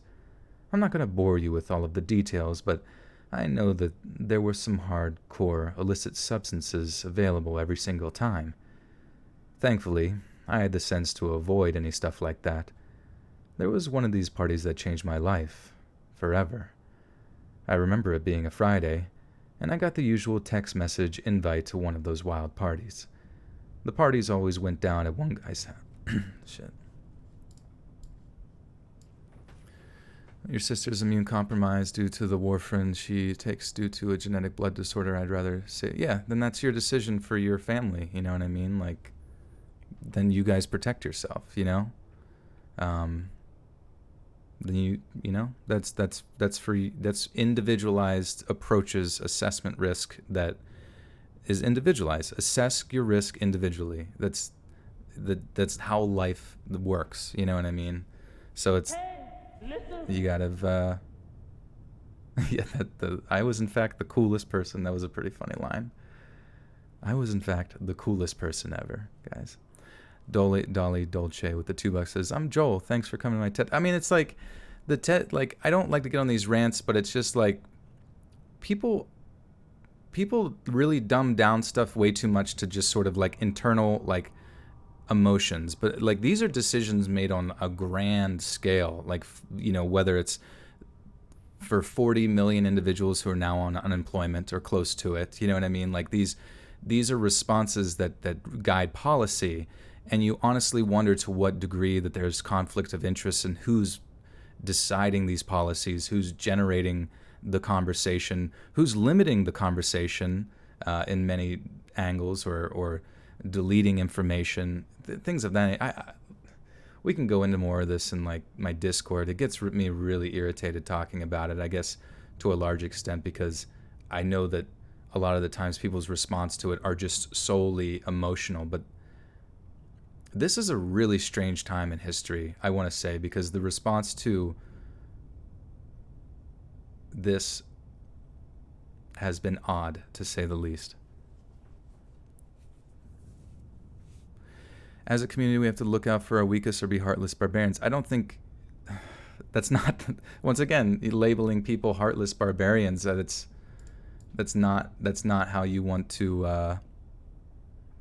That's not how you want to summarize things. That's not that those aren't arguments. You know what I mean? Because to understand how virology works, to understand how antibodies are built up within certain populations, how herd immunity works, things of that nature, how the protection of the immunocompromised and the elderly in these processes, looking back to, to other RNA viruses and things like that. It's like there's so much more to the discussion than labeling people barbarians. Like there's so much more. You can look into it and discuss it. It's just Mr. Lonely Dark with the 5 says, how do you find Will Smith in the snow? You look for the Fresh Prince, but yeah, thank you, Mr. Lonely. And Winterheiser with the 30 big ones, making me twerk. Said, love your stories and your rants. Thank you, Winter. Thank you for the 30. That's incredibly generous.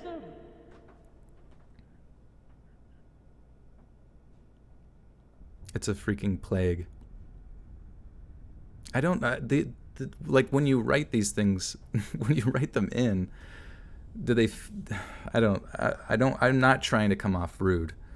I'm really trying not to come off rude. But it's like when you say things, do they feel like they're an emotional response, or do they feel like you understand how a virus operates? You know what I mean? Like, I'm really trying not to be rude, because it's like you don't, like, imagine you I don't want to talk about this anymore, because if it's just going to elicit emotional responses, it's not going to be conducive to it, and we're not going to decide policy in Let's Read's live stream. We're not going to be able to decide or influence policy by local and state governments, you know what I mean, here. So honestly, I should just not, I'm not going to talk about this anymore. And please don't at me about it again. I don't give a shit. Yario Lopez with the $1. Thank you, my friend.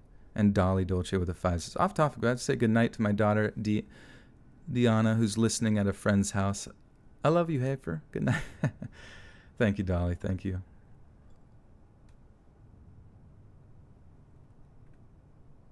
Herd immunity is different than a vaccine. There's look up antibodies. Literally look up antibodies, and there's people.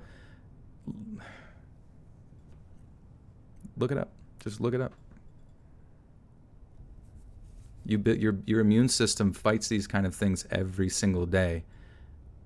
The more you isolate yourself, the weaker your immune system is essentially going to be. Non-Servium R would say, how much do I need to give you to ignore these questions? They're just getting you off topic and annoying you and others. All right, yeah, 5s, that's thank you. I'm very sorry. It's just, all right, see ya. Hey, listen. But that's the thing, dude, is that my opinion is different. Because my opinion is different, people think, nah, go fuck yourself. That's literally the lowest level of consideration you could ever have in a conversation, is that you feel an emotional response, so you cut people off. You cut people off, you don't want to associate with them, you don't want to talk to them, and you respond emotionally, which is not how you are supposed to operate as an adult. You know what I mean? Like, that's, you don't agree with me, okay, goodbye. Like, is that how you address all your relationships in your life? Like, it's just like, it's not mature at all. Like, I'm trying to, like, I don't know, and I don't think I'm going to articulate my points very well here tonight, but and this is a controversial topic. Like, this is not something that I understand, like, a lot of people were split on, but honestly, I'm so sick of how, like, everything in the world is presented as left or right. Everything is left or right. There's so much more information out there than one answer or the other answer, or lumping people up with, a group of protesters who look at it, or calling someone a Facebook Karen and stuff. It's like, I get that the memes work. They're symbols. They represent symbols, but symbols are for the symbol-minded. You know what I mean? Like, there's so much more to this world than labeling people something and then cutting them off from your life. Like, you have to have the conversation. You have to have the conversation. Well, because the way you're responding right now is emotional. It's frustrated, and you're leading me in that direction where it's not conducive to actually discussing data. It's not conducive to discussing science. It's all right. And the reason I say don't at me is because it's not a conversation. It's not an argument. It's not a discussion. Leslie with the 10 says, we all have different opinions. There's nothing wrong with that. I listen to get away from these topics. I know. I'm done with it. I'm sorry. I apologize. Look, listen, I apologize, guys. Lilith, I apologize to you. I was rude. I want to say it. I'm an adult. I can say it. I was rude, and I feel like I'm being rude. And I think we all can be chill with one another and discuss this stuff. If you guys want to continue discussing in the chat, I would prefer that we don't, because there's no end to it. It's cyclical. People come to their different conclusions, and I will. Yeah, what's everyone's favorite ice cream? Thank you, Colin. Thank you for the 2. So I apologize. I'm going to move on to the next story. Love you guys. I really do. If we met in real life, I'm not a mean guy. I'm not a mean guy. I promise you.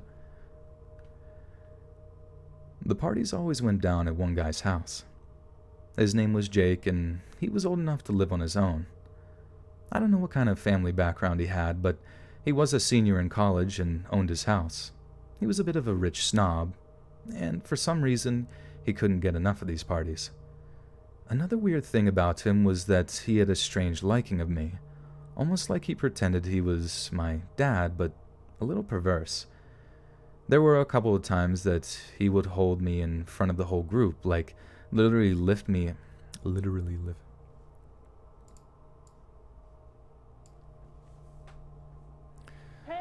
Leslie with us, don't apologize to me. I appreciate that. Nah, I just don't like arguing. You know what I mean? I like discussing things. I don't like lumping.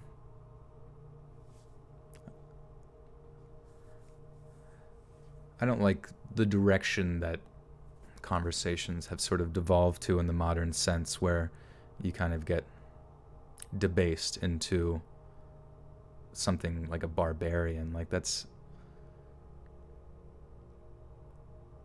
just, yeah, sorry. Anyways, non-servium R with the 5 says, all problems can be reduced down to this: those who produce more than they consume should have to say. Those who do not should not have a say. Yeah, political philosophies can be discussed another time. But Teresa with the 5 says, love you, thanks for the distractions from the world. You're welcome. Mr. Lonely says, whoa, your name's Joel, mine's Joe, so go team. Yeah, Joe and Joel going at it. Thank you, guys. Moose Tracks. Now, Moose Tracks is a good creamy ice. Oh yeah, we are almost at 600 people.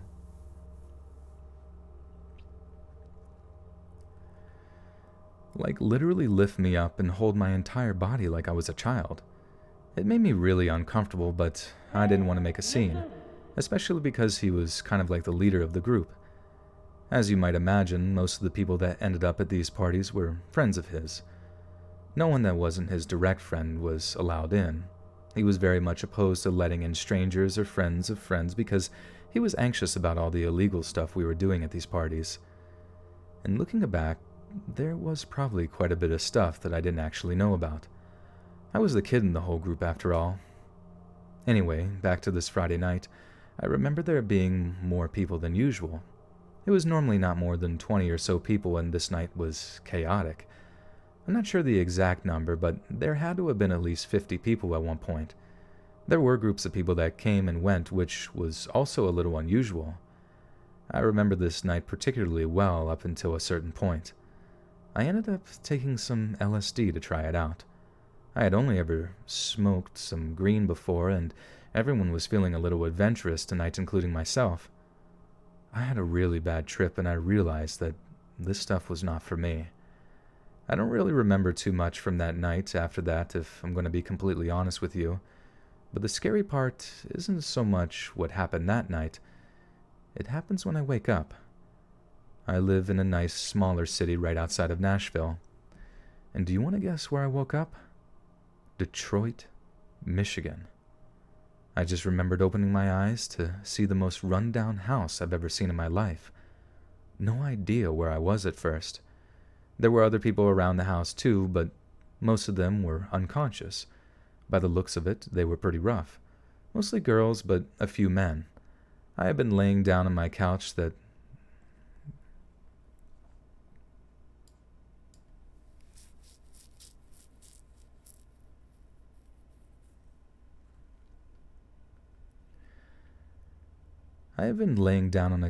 looked really ripped up and torn. I looked around for any familiar face, but saw none. I was here alone. I tried looking around to see if I had any belongings in the vicinity, but I didn't. I was just awkwardly here by myself and no explanation to how I got here. I ran down the street and started crying. I didn't really know what else I could even do. Keep in mind, I was a high school kid at this point, literally 16 years old. I've never heard of anything like this happening to anyone before, and the last thing I ever expected to happen was to be in some random house surrounded by hopeless addicts in a city I've never even been to before. The only saving grace for me was the fact that it was sunlight outside. If it had been nighttime, I really don't know what I would have done. I definitely wouldn't have been able to handle the situation. I built up the nerve to leave. When I did, I could have sworn I saw Jack's car outside the house. I felt absolutely horrible. So I'm not 100% sure, but I guess it would have made sense for him to be there. I think he may have been the one to drive me here, but I don't know why. I also don't know why he left me alone like this. Maybe he didn't expect me to wake up. I started walking. I remember walking for a long time. It must have been 2 hours at the very least. I don't know what I was expecting to happen, but I just knew that the further away from that house I got, the better off I was going to be. Where exactly I was going to go and what exactly I was going to do, I really didn't know for sure. There was one point while I was walking down the street that some guy pulled off to the side of the road and asked me for how much I charge. And I told him I wasn't that, and that I was going to call the cops. Whoops.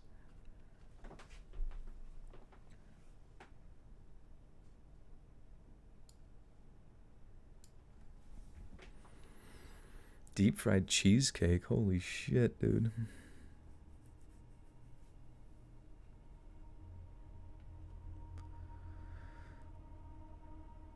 There was one point while I was walking down the street that some guy pulled off to the side of the road and asked me how much I charge. I told him I was going to call the cops, and thankfully that got rid of him. As scared as I was still able to think on my feet. Luckily enough, I went the rest of the way without any other incidents. I eventually found a police station and I told them everything. And that's when I found out that I was in Detroit and not Nashville. They asked me a lot of questions and they called my mom and told me that I was here. She drove all the way from Nashville to Detroit just to get me and bring me home. She didn't even ask any questions because she could tell how traumatic it had been. I don't exactly know what happened to that guy, Jake. I didn't see him around after that whole incident. I think that he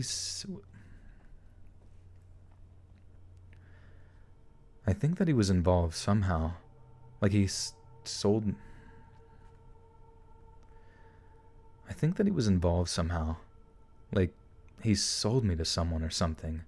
Or maybe he was the one that brought me all the way out there in the first place.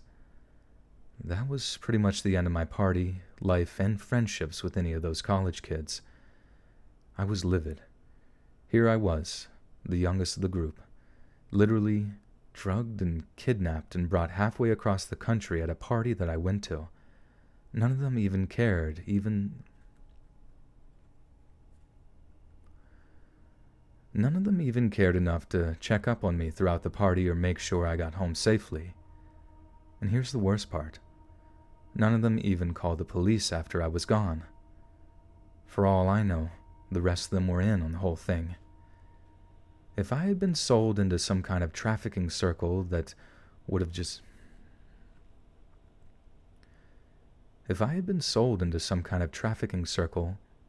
would have been the end of me.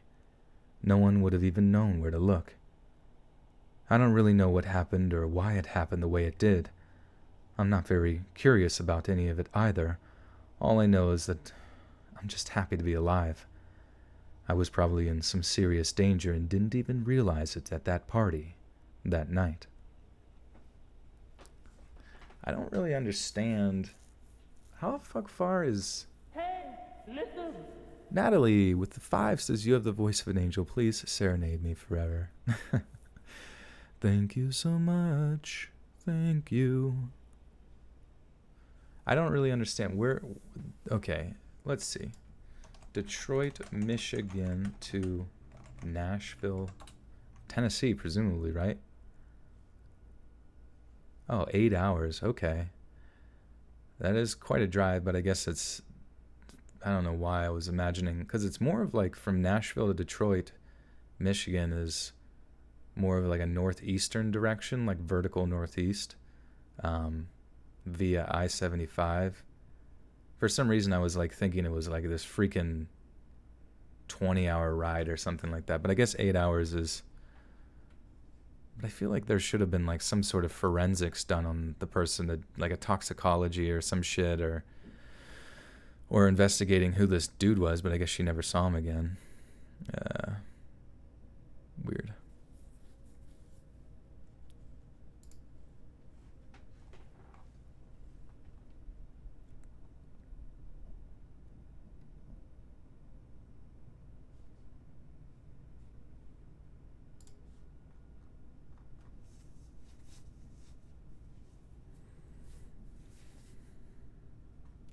Okay, so that was story 5. I was really naive when I was younger. Well, that's what happens when you're the coolest guy in school. You get trafficked 8 hours away. Also, I'm confused. You take LSD. Why would you sleep? Would you, unless you got drugged or something like that? How am I? Wait, what did I do something that makes me sound sad? Oh, topical sad. Sorry. I thought you guys were talking to me. Hannah, Joel, how are you, bud? I'm good.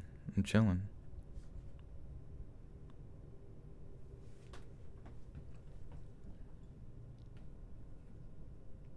Must have gotten roofied or something like that. I don't even know.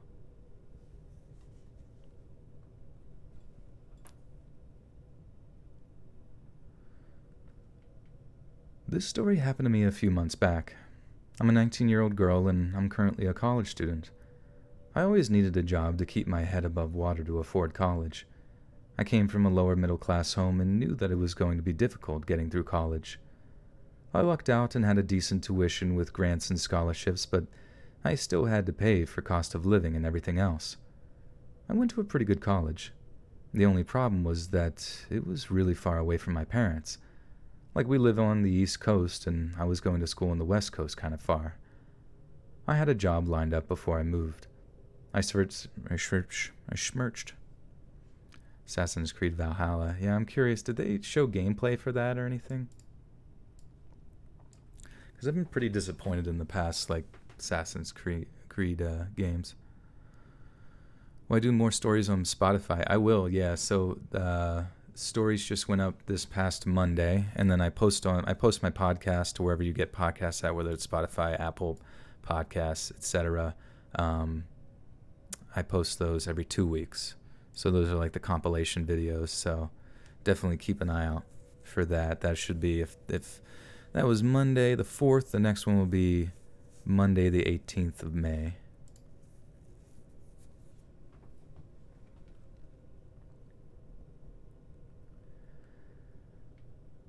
I searched for jobs in the area a lot. I ended up finding a local mom and pop shop that sympathized with my situation and guaranteed that I would have a job when I moved. It worked out for a good little while. They paid $18 an hour, and it was a really fun work environment.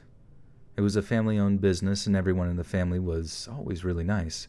They really made me feel like part of the team. At the beginning of my second semester, a big chain moved into the area. They basically stole all of the customers in the area, and it wasn't long before I got laid off. I remember being really sad.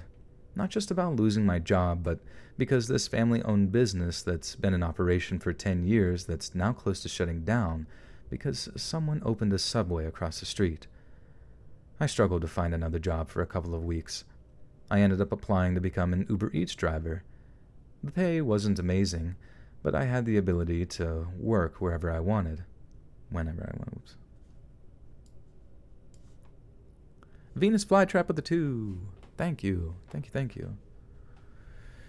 Your best friend's girlfriend's neighbor killed his wife by using an app that controlled their furnace, made a leak, then boom. Dude, that's fucking nuts.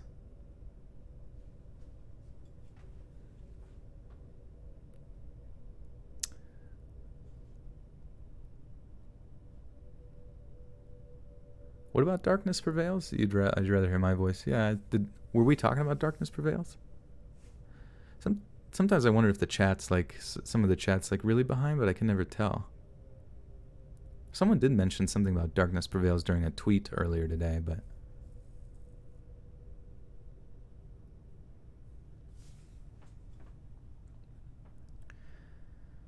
But I had the ability to work whenever I wanted, and that was nice. I had this one house on the outskirts of the city order food from McDonald's. It went just like any other order up until I got to the house. It looked really run down and beaten up. I remember feeling a little uneasy as I pulled into the driveway. This wasn't the first time I had this feeling, so I just tried to brush it off. But normally people get out of their house to come and get their food, like they're waiting for it.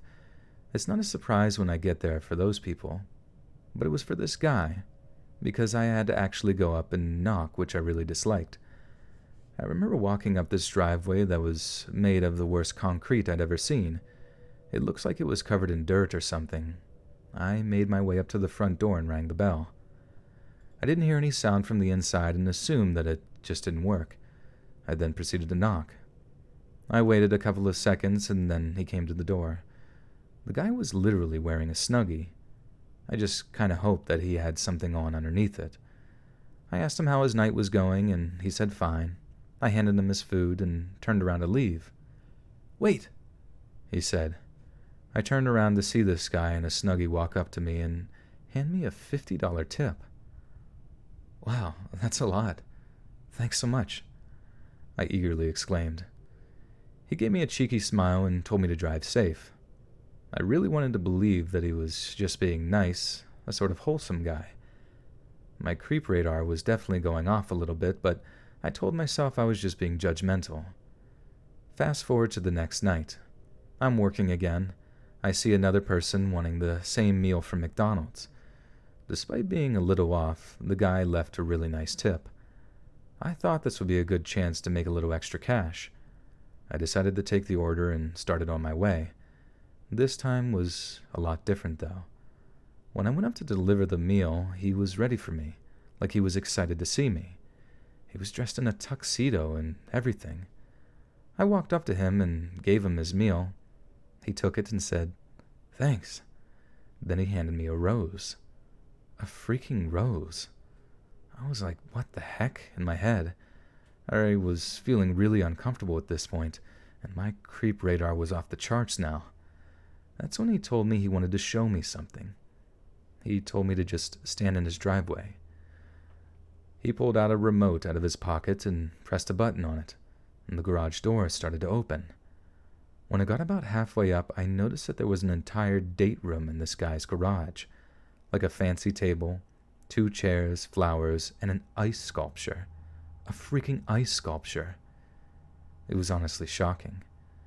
I knew exactly what his intentions were at this point. He asked me to have a seat and eat dinner with him. "What are we going to eat?" I asked. He looked me up and down and said, "I normally eat that entire meal by myself, but I can share it with you." Wow. Wow. A complete creep is trying to put the moves on me, and all he offers me is some of his McDonald's, I thought to myself. I politely told him I have a boyfriend and that I was flattered. I turned my body to start going back to my car when he grabbed my arm, really hard. That was when all my worst fears were confirmed. He started pulling me into his garage. I tried farting. I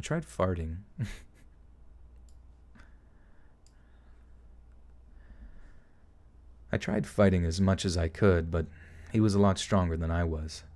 I screamed at the top of my lungs, but no one seemed to be around. That was when I did something that may have saved my life. I clenched my fist as tight as I could and punched him square in his nads with all my strength. It must have hurt really bad. He screamed and let me go. He fell to the floor and continued yelling for a few seconds, and this gave me my chance to try and escape. I ran back to my car and tried to leave. I was really panicked, so it took me a second to find my keys and start the car. That was when he started running in my direction. He jumped onto the hood of my car. He pounded on the hood and screamed at me. I couldn't understand most of what he was saying. I'd make out a few words here and there, mostly dirty words about my body and what he was going to do to me, and I floored it. My first priority was getting away from this guy as fast as possible, and he stayed on the hood for a lot longer than I would have thought. I'd made 2 whole turns before he finally fell off. I kept driving for a really long time just to get as far away as I could. After driving for a safe distance, I stopped at a red light. I cried, and my body was shaking with fear. When the light turned green, I pulled off to the side of the road and just cried. I cried for a long time. I called the police and told them what happened, and they said they'd come and pick me up. They got there after 5 or so minutes and brought me to the station. They asked me a lot of questions. I told them everything I could. I later found out that he was released from jail 3 months ago for being inappropriate with a 13-year-old girl. And this was actually... And that guy was actually a level 3 offender. Looking back, I can't believe how close I had come to being a victim of some kind of horrible crime. He nearly had me in his garage. If I hadn't punched him, I almost certainly would have ended up with a lifetime worth of PTSD. Unfortunately, he fled his home and had been out and about somewhere while the police searched for him. A few months after the incident, the police informed me that he had ended his own life. They told me he started squatting in random apartments around the city for the time, and he tried kidnapping a girl a few weeks into doing this. Well, she called the cops, and I guess he couldn't escape, so he just offed himself. I'm honestly glad he's dead. He's the kind of person that spreads misery for no good reason. I have no sympathy for that monster, and I hope he's rotting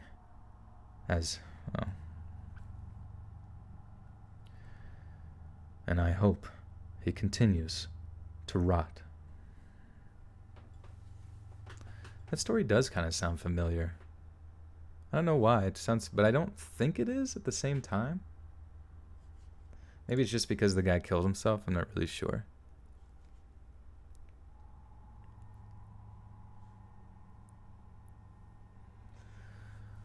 We're almost at 600 viewers.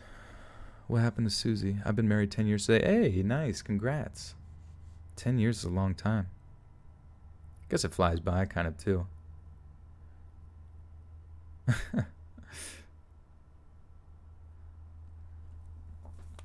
So when there's repeat stories, do you just add the story in from a past recording or do you re-record it? Was this a repeat story?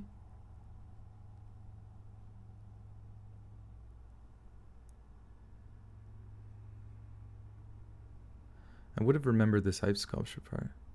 Yeah, I would have too, but I don't know. Feels familiar, like as far as like the guy being dressed up or some shit, you know what I don't know. But at the same time, I can't quite place it at all. And normally I feel like I like hear a story and just like know it, you know what I mean? But that's what happens when you get farted on.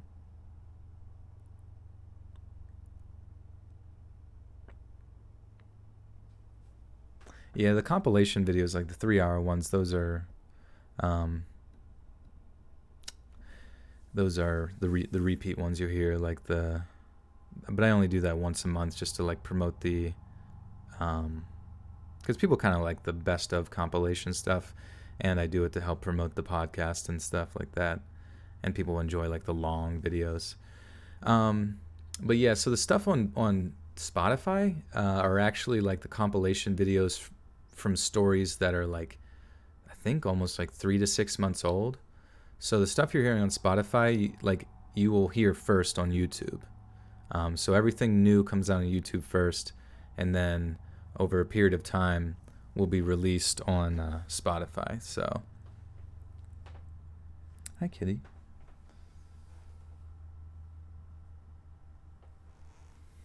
Okay, so this is the last story of the night.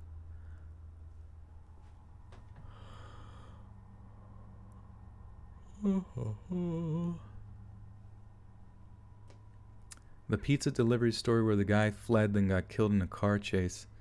Yeah, I don't remember that one. Yeah, maybe I don't remember stories. How old am I? I'm 29. I'll be 30 next month.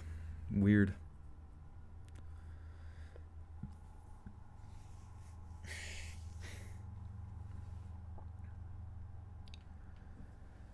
I live in Argentina. Oh, shit. I was going to kick that off, but holy shit, Cashy donated freaking $70 Canadian maple syrup. Says, can you stalk me? I give you permission. Yeah. With that kind of cash money, bling cash money, I will become your own personal private investigator for you. Oh my goodness. My face is on Discord if for someone asking about seeing my face there. Hey, listen. Someone else with the 2 says, love your vids, hope you're well, and have a great day. Thank you, someone else. Sometimes the big donations like take a while to like process in the whole like OBS thing, and then the twerk energy. Oh, there it is. Making it rain. Cashy. Goodness gracious. Thank you so freaking much for that 70. That's seriously wildly generous. I really appreciate that. Goodness. Lord have mercy. Lord have mercy. You're a 1990 babe too. Still waiting for that follow. I haven't followed you, Gothic, on Twitter. I'm sorry about that. Everybody wants stalked. Is there a Pradeep selfie in Discord? There is, actually. I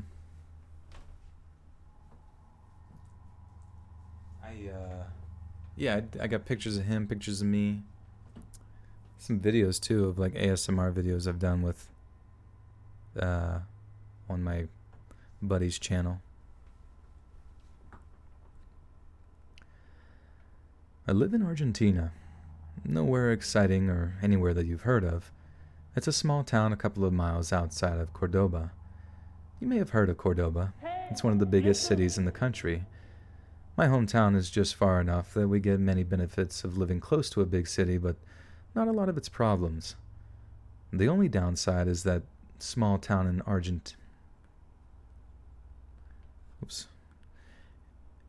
Anis Elias with the 5 says, I checked out the Discord like you suggested for good community. I'm enjoying it. I'm glad I checked it. Nice. I'm glad. Yeah, a lot of people are good people on there. Once again, avoid the politics section because you'll just get into arguments. Unless you like arguments. I don't know. Shit's stupid. You can see how negative it... that wasn't even political. I'm talking about viruses. Sorry. Get my mind... I just gotta like extradite my mind from any of those thoughts and just focus on what is directly in front of me. But yeah, I love like when people post like art, like people post art and stuff like that in the Discord because so many people are so talented. It's nuts.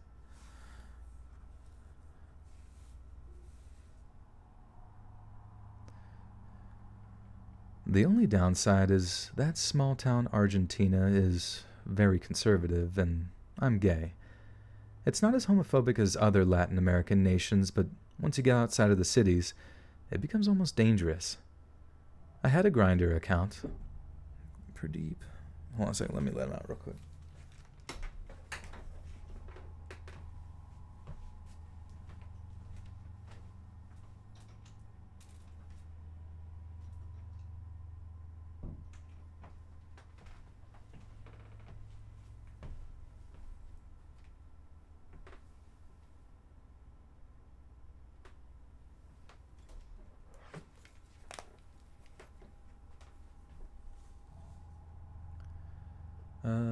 Okay.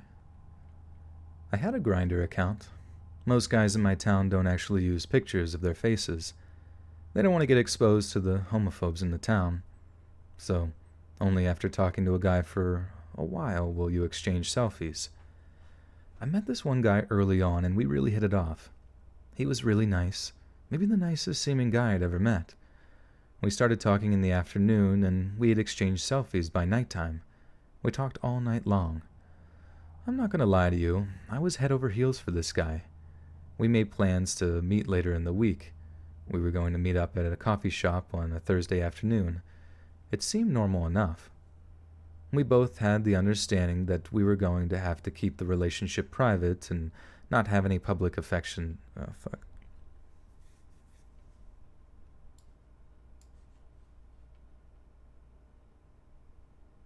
You heard this one? What? This is definitely not a repeat. I can guarantee this one's not a repeat. We both had the understanding that we were going to have to keep the relationship private and not have any public displays of affection. The coffee shop that we were going to meet at was the nicest one in our town. It had a second floor with a really nice balcony that had a wonderful view. I got there maybe 20 minutes before we said we were going to meet. I kind of wanted to build up the nerve and get used to the environment. I was honestly really nervous. This was going to be the first guy I'd ever had a relationship with. I ordered myself a small cup of water to drink as I waited on the balcony. I remember daydreaming a little bit as I sat there. I had a view of the entrance area so I could see whoever was going to come in. However, I received a text message. It was the guy I had been talking to, and he told me that he was here. I looked down to see 4 guys walking together, and I immediately started to feel panicked. I replied to the text message telling him that I was in the bathroom. That was when I looked down and noticed that one of their phones had a notification. I had a sneaking suspicion that these guys had come here to attack me. There was an entrance off of the balcony onto one of the side streets. I was just about to go down it when I gave one last glance over at the 4 guys. I noticed that 2 of them had baseball bats. That was when I knew I had escaped a seriously violent incident. I left and quietly made my way home. It made me really anxious, though, because these guys now had my full name and knew what I looked like. They probably even kept the picture of me and posted it online somewhere. I remember straight up freaking out all night.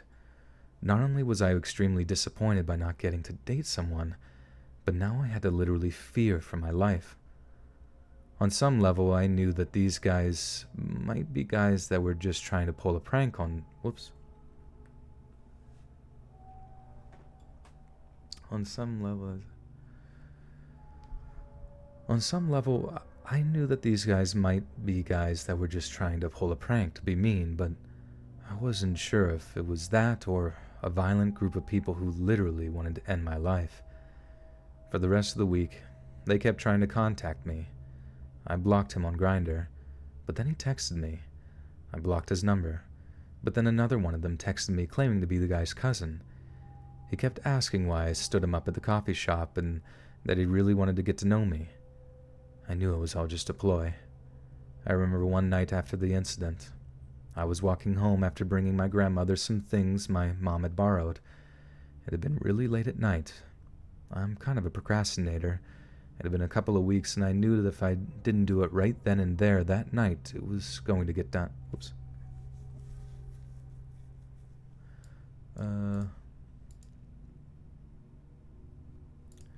It had a couple of weeks, but I see, my bad, I got lost there.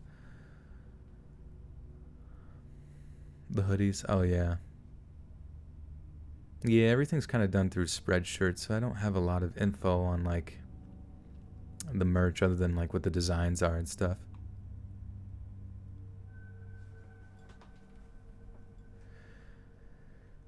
It had been a couple of weeks, and I knew that if I didn't do it right then and there that night, it wasn't going to get done. But as I was walking home, I noticed a guy following me. He tried to play it off like he just happened to be walking in the same direction, but I got an extremely uncomfortable feeling from him. I tried looking at him a couple of times to see if I recognized him from the other day, but I didn't even get a good look at the four guys at the coffee shop anyway. It was of no use. I just started to walk faster and faster, but the more I sped up, the more he sped up. At one point, we were basically jogging. I decided that I had enough of this and I was just going to stand my ground. I came to a dead stop and braced myself to fight. I stood there for a few seconds waiting for him to run at me and tackle me or something, but he just went right by. He didn't even look at me or anything. I was extremely confused, and then it dawned on me that maybe I was just being paranoid about everything. Maybe this guy wasn't following me after all. There were even a couple of times that I got anxious that I was being watched as I was out in public. Again, they know what I look like, and I don't know who they've shown my picture to. I feel like I'm being watched, even to this day. It makes me extremely nervous and sad. One day I'm going to save up enough money and move somewhere I can live my life without fear of all this nonsense. The hard part isn't being attacked or ostracized from my local community. The hard part is the fear of waiting for some kind of attack. I'm in a constant state of terror about my own life, about who I am inside. It's a special kind of fear that so few people know, and it's also why so many of us just fake being straight. But yeah, that was the story about almost being brutally attacked by these homophobic stalkers who might still be hunting me down. Let me read that last part over again. It just sounded kind of strange. But yeah, that was the story about almost being brutally attacked by these homophobic stalkers who might still be hunting me down. Bada boom, bada bing. Would you like to hear me sing?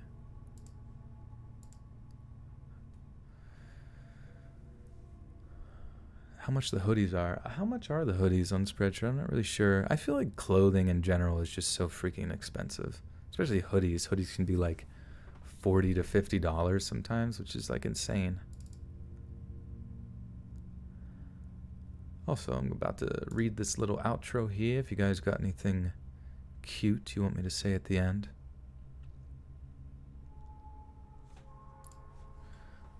Bada boom, bada bing. Hey friends, thanks for reading. Fuck, I don't know how I fucked that first thing up. Hey friends, thanks for reading. Be sure to subscribe and click that notification bell to be alerted of all future narrations. If you got a story, be sure to submit them to my subreddit, r Let's Read Official, and give and receive feedback from the community, and maybe even hear your story featured on the next video. And join my Discord to interact with me and other listeners directly. And if you want to support me even more, grab early access to all future narrations for just $1 a month on Patreon, and maybe even pick up some Let's Read merch on Spreadshirt. And check out the Let's Read podcast, where you can hear all of these stories in long compilation form and save huge on data, located anywhere you listen to podcasts. Links in the bio. Thanks so much, friends. Or say it. The end that got me the most was the one where you said, "Hey friends," and promptly cussed. Hey friends, fart, fart, boogie, fart, fart. If there's any moms on here, I hope you all have a wonderful Mother's Day. Yeah, that's 3 days. Yeah, Mother's Day is, what is it, May 10th? I don't know if it's like a worldwide holiday or what. But yeah, May 10th is Mother's Day. So at least go say or hang out with your mom if you don't, because I know ordering stuff online for them or going out and buying stuff has been kind of precarious. So hopefully you at least get a text. Hey mom, thanks for pooping me out. Appreciate it.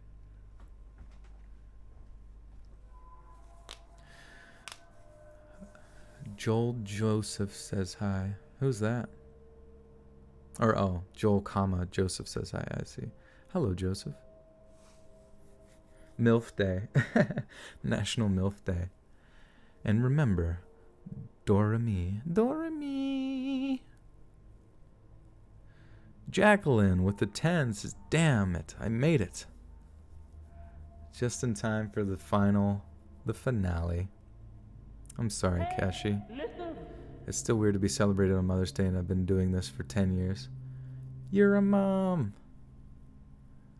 You cleaned up our poop and stuck food in our mouths to make more poop. Thank you. Hi from Indianapolis. Hello. Alec Vegas is with the 2 says, good night, Joel, and thanks for everything. And Molly, thanks. Yay. Yeah, Alec. Oh, I was supposed to call out your party. No one's saying anything, so I'm going to call out your party. Yeah. Thanks so much, friends. And shout out to Alec and the gang. Party hard. There it is. You got an official shout out and an official Let's Readian video. What do you say about that? Been a mom for 11 years. That's cool.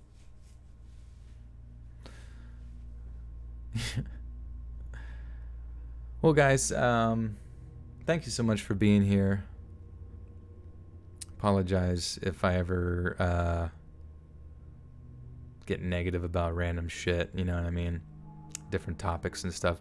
It's honestly not a big deal. It's kind of just like one of those, like, just another one of those topics, you know what I mean, where people are on different wavelengths about it, and you exist within the same world as people, and you just have to have those discussions without letting the emotions get a hold of you. Whatever that scenario is, it's not worth being rude about anything. But you speak your truth, they speak their truth. End of story. What's the point? Anyways, Michael Reed with a 10 says, I don't hear many horror stories involving Australian folklore and monsters. Oh yeah. Probably because like every creature that exists in Australia is a literal folklore monster that can kill you. But I love you guys. Yeah, this video will be out tomorrow.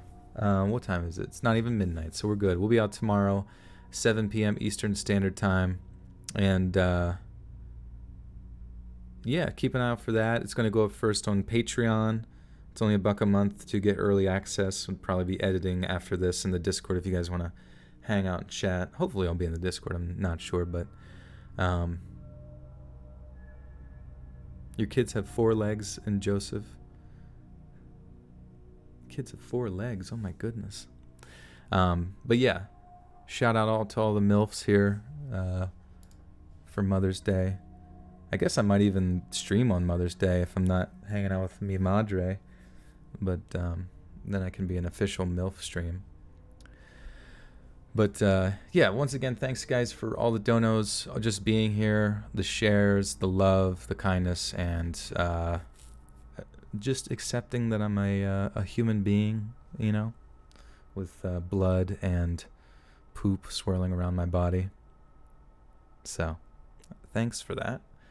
And yeah, join the Discord if you want to chat more, chat with people, if you want to even like lurk in the general chat or post selfies, or, you know, not quite in the voice chat.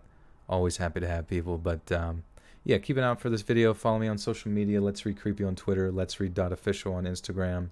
Follow Horny Computer on Instagram for the memes that I post, which go pretty hard. But yeah, love you guys, and I will see you again soon.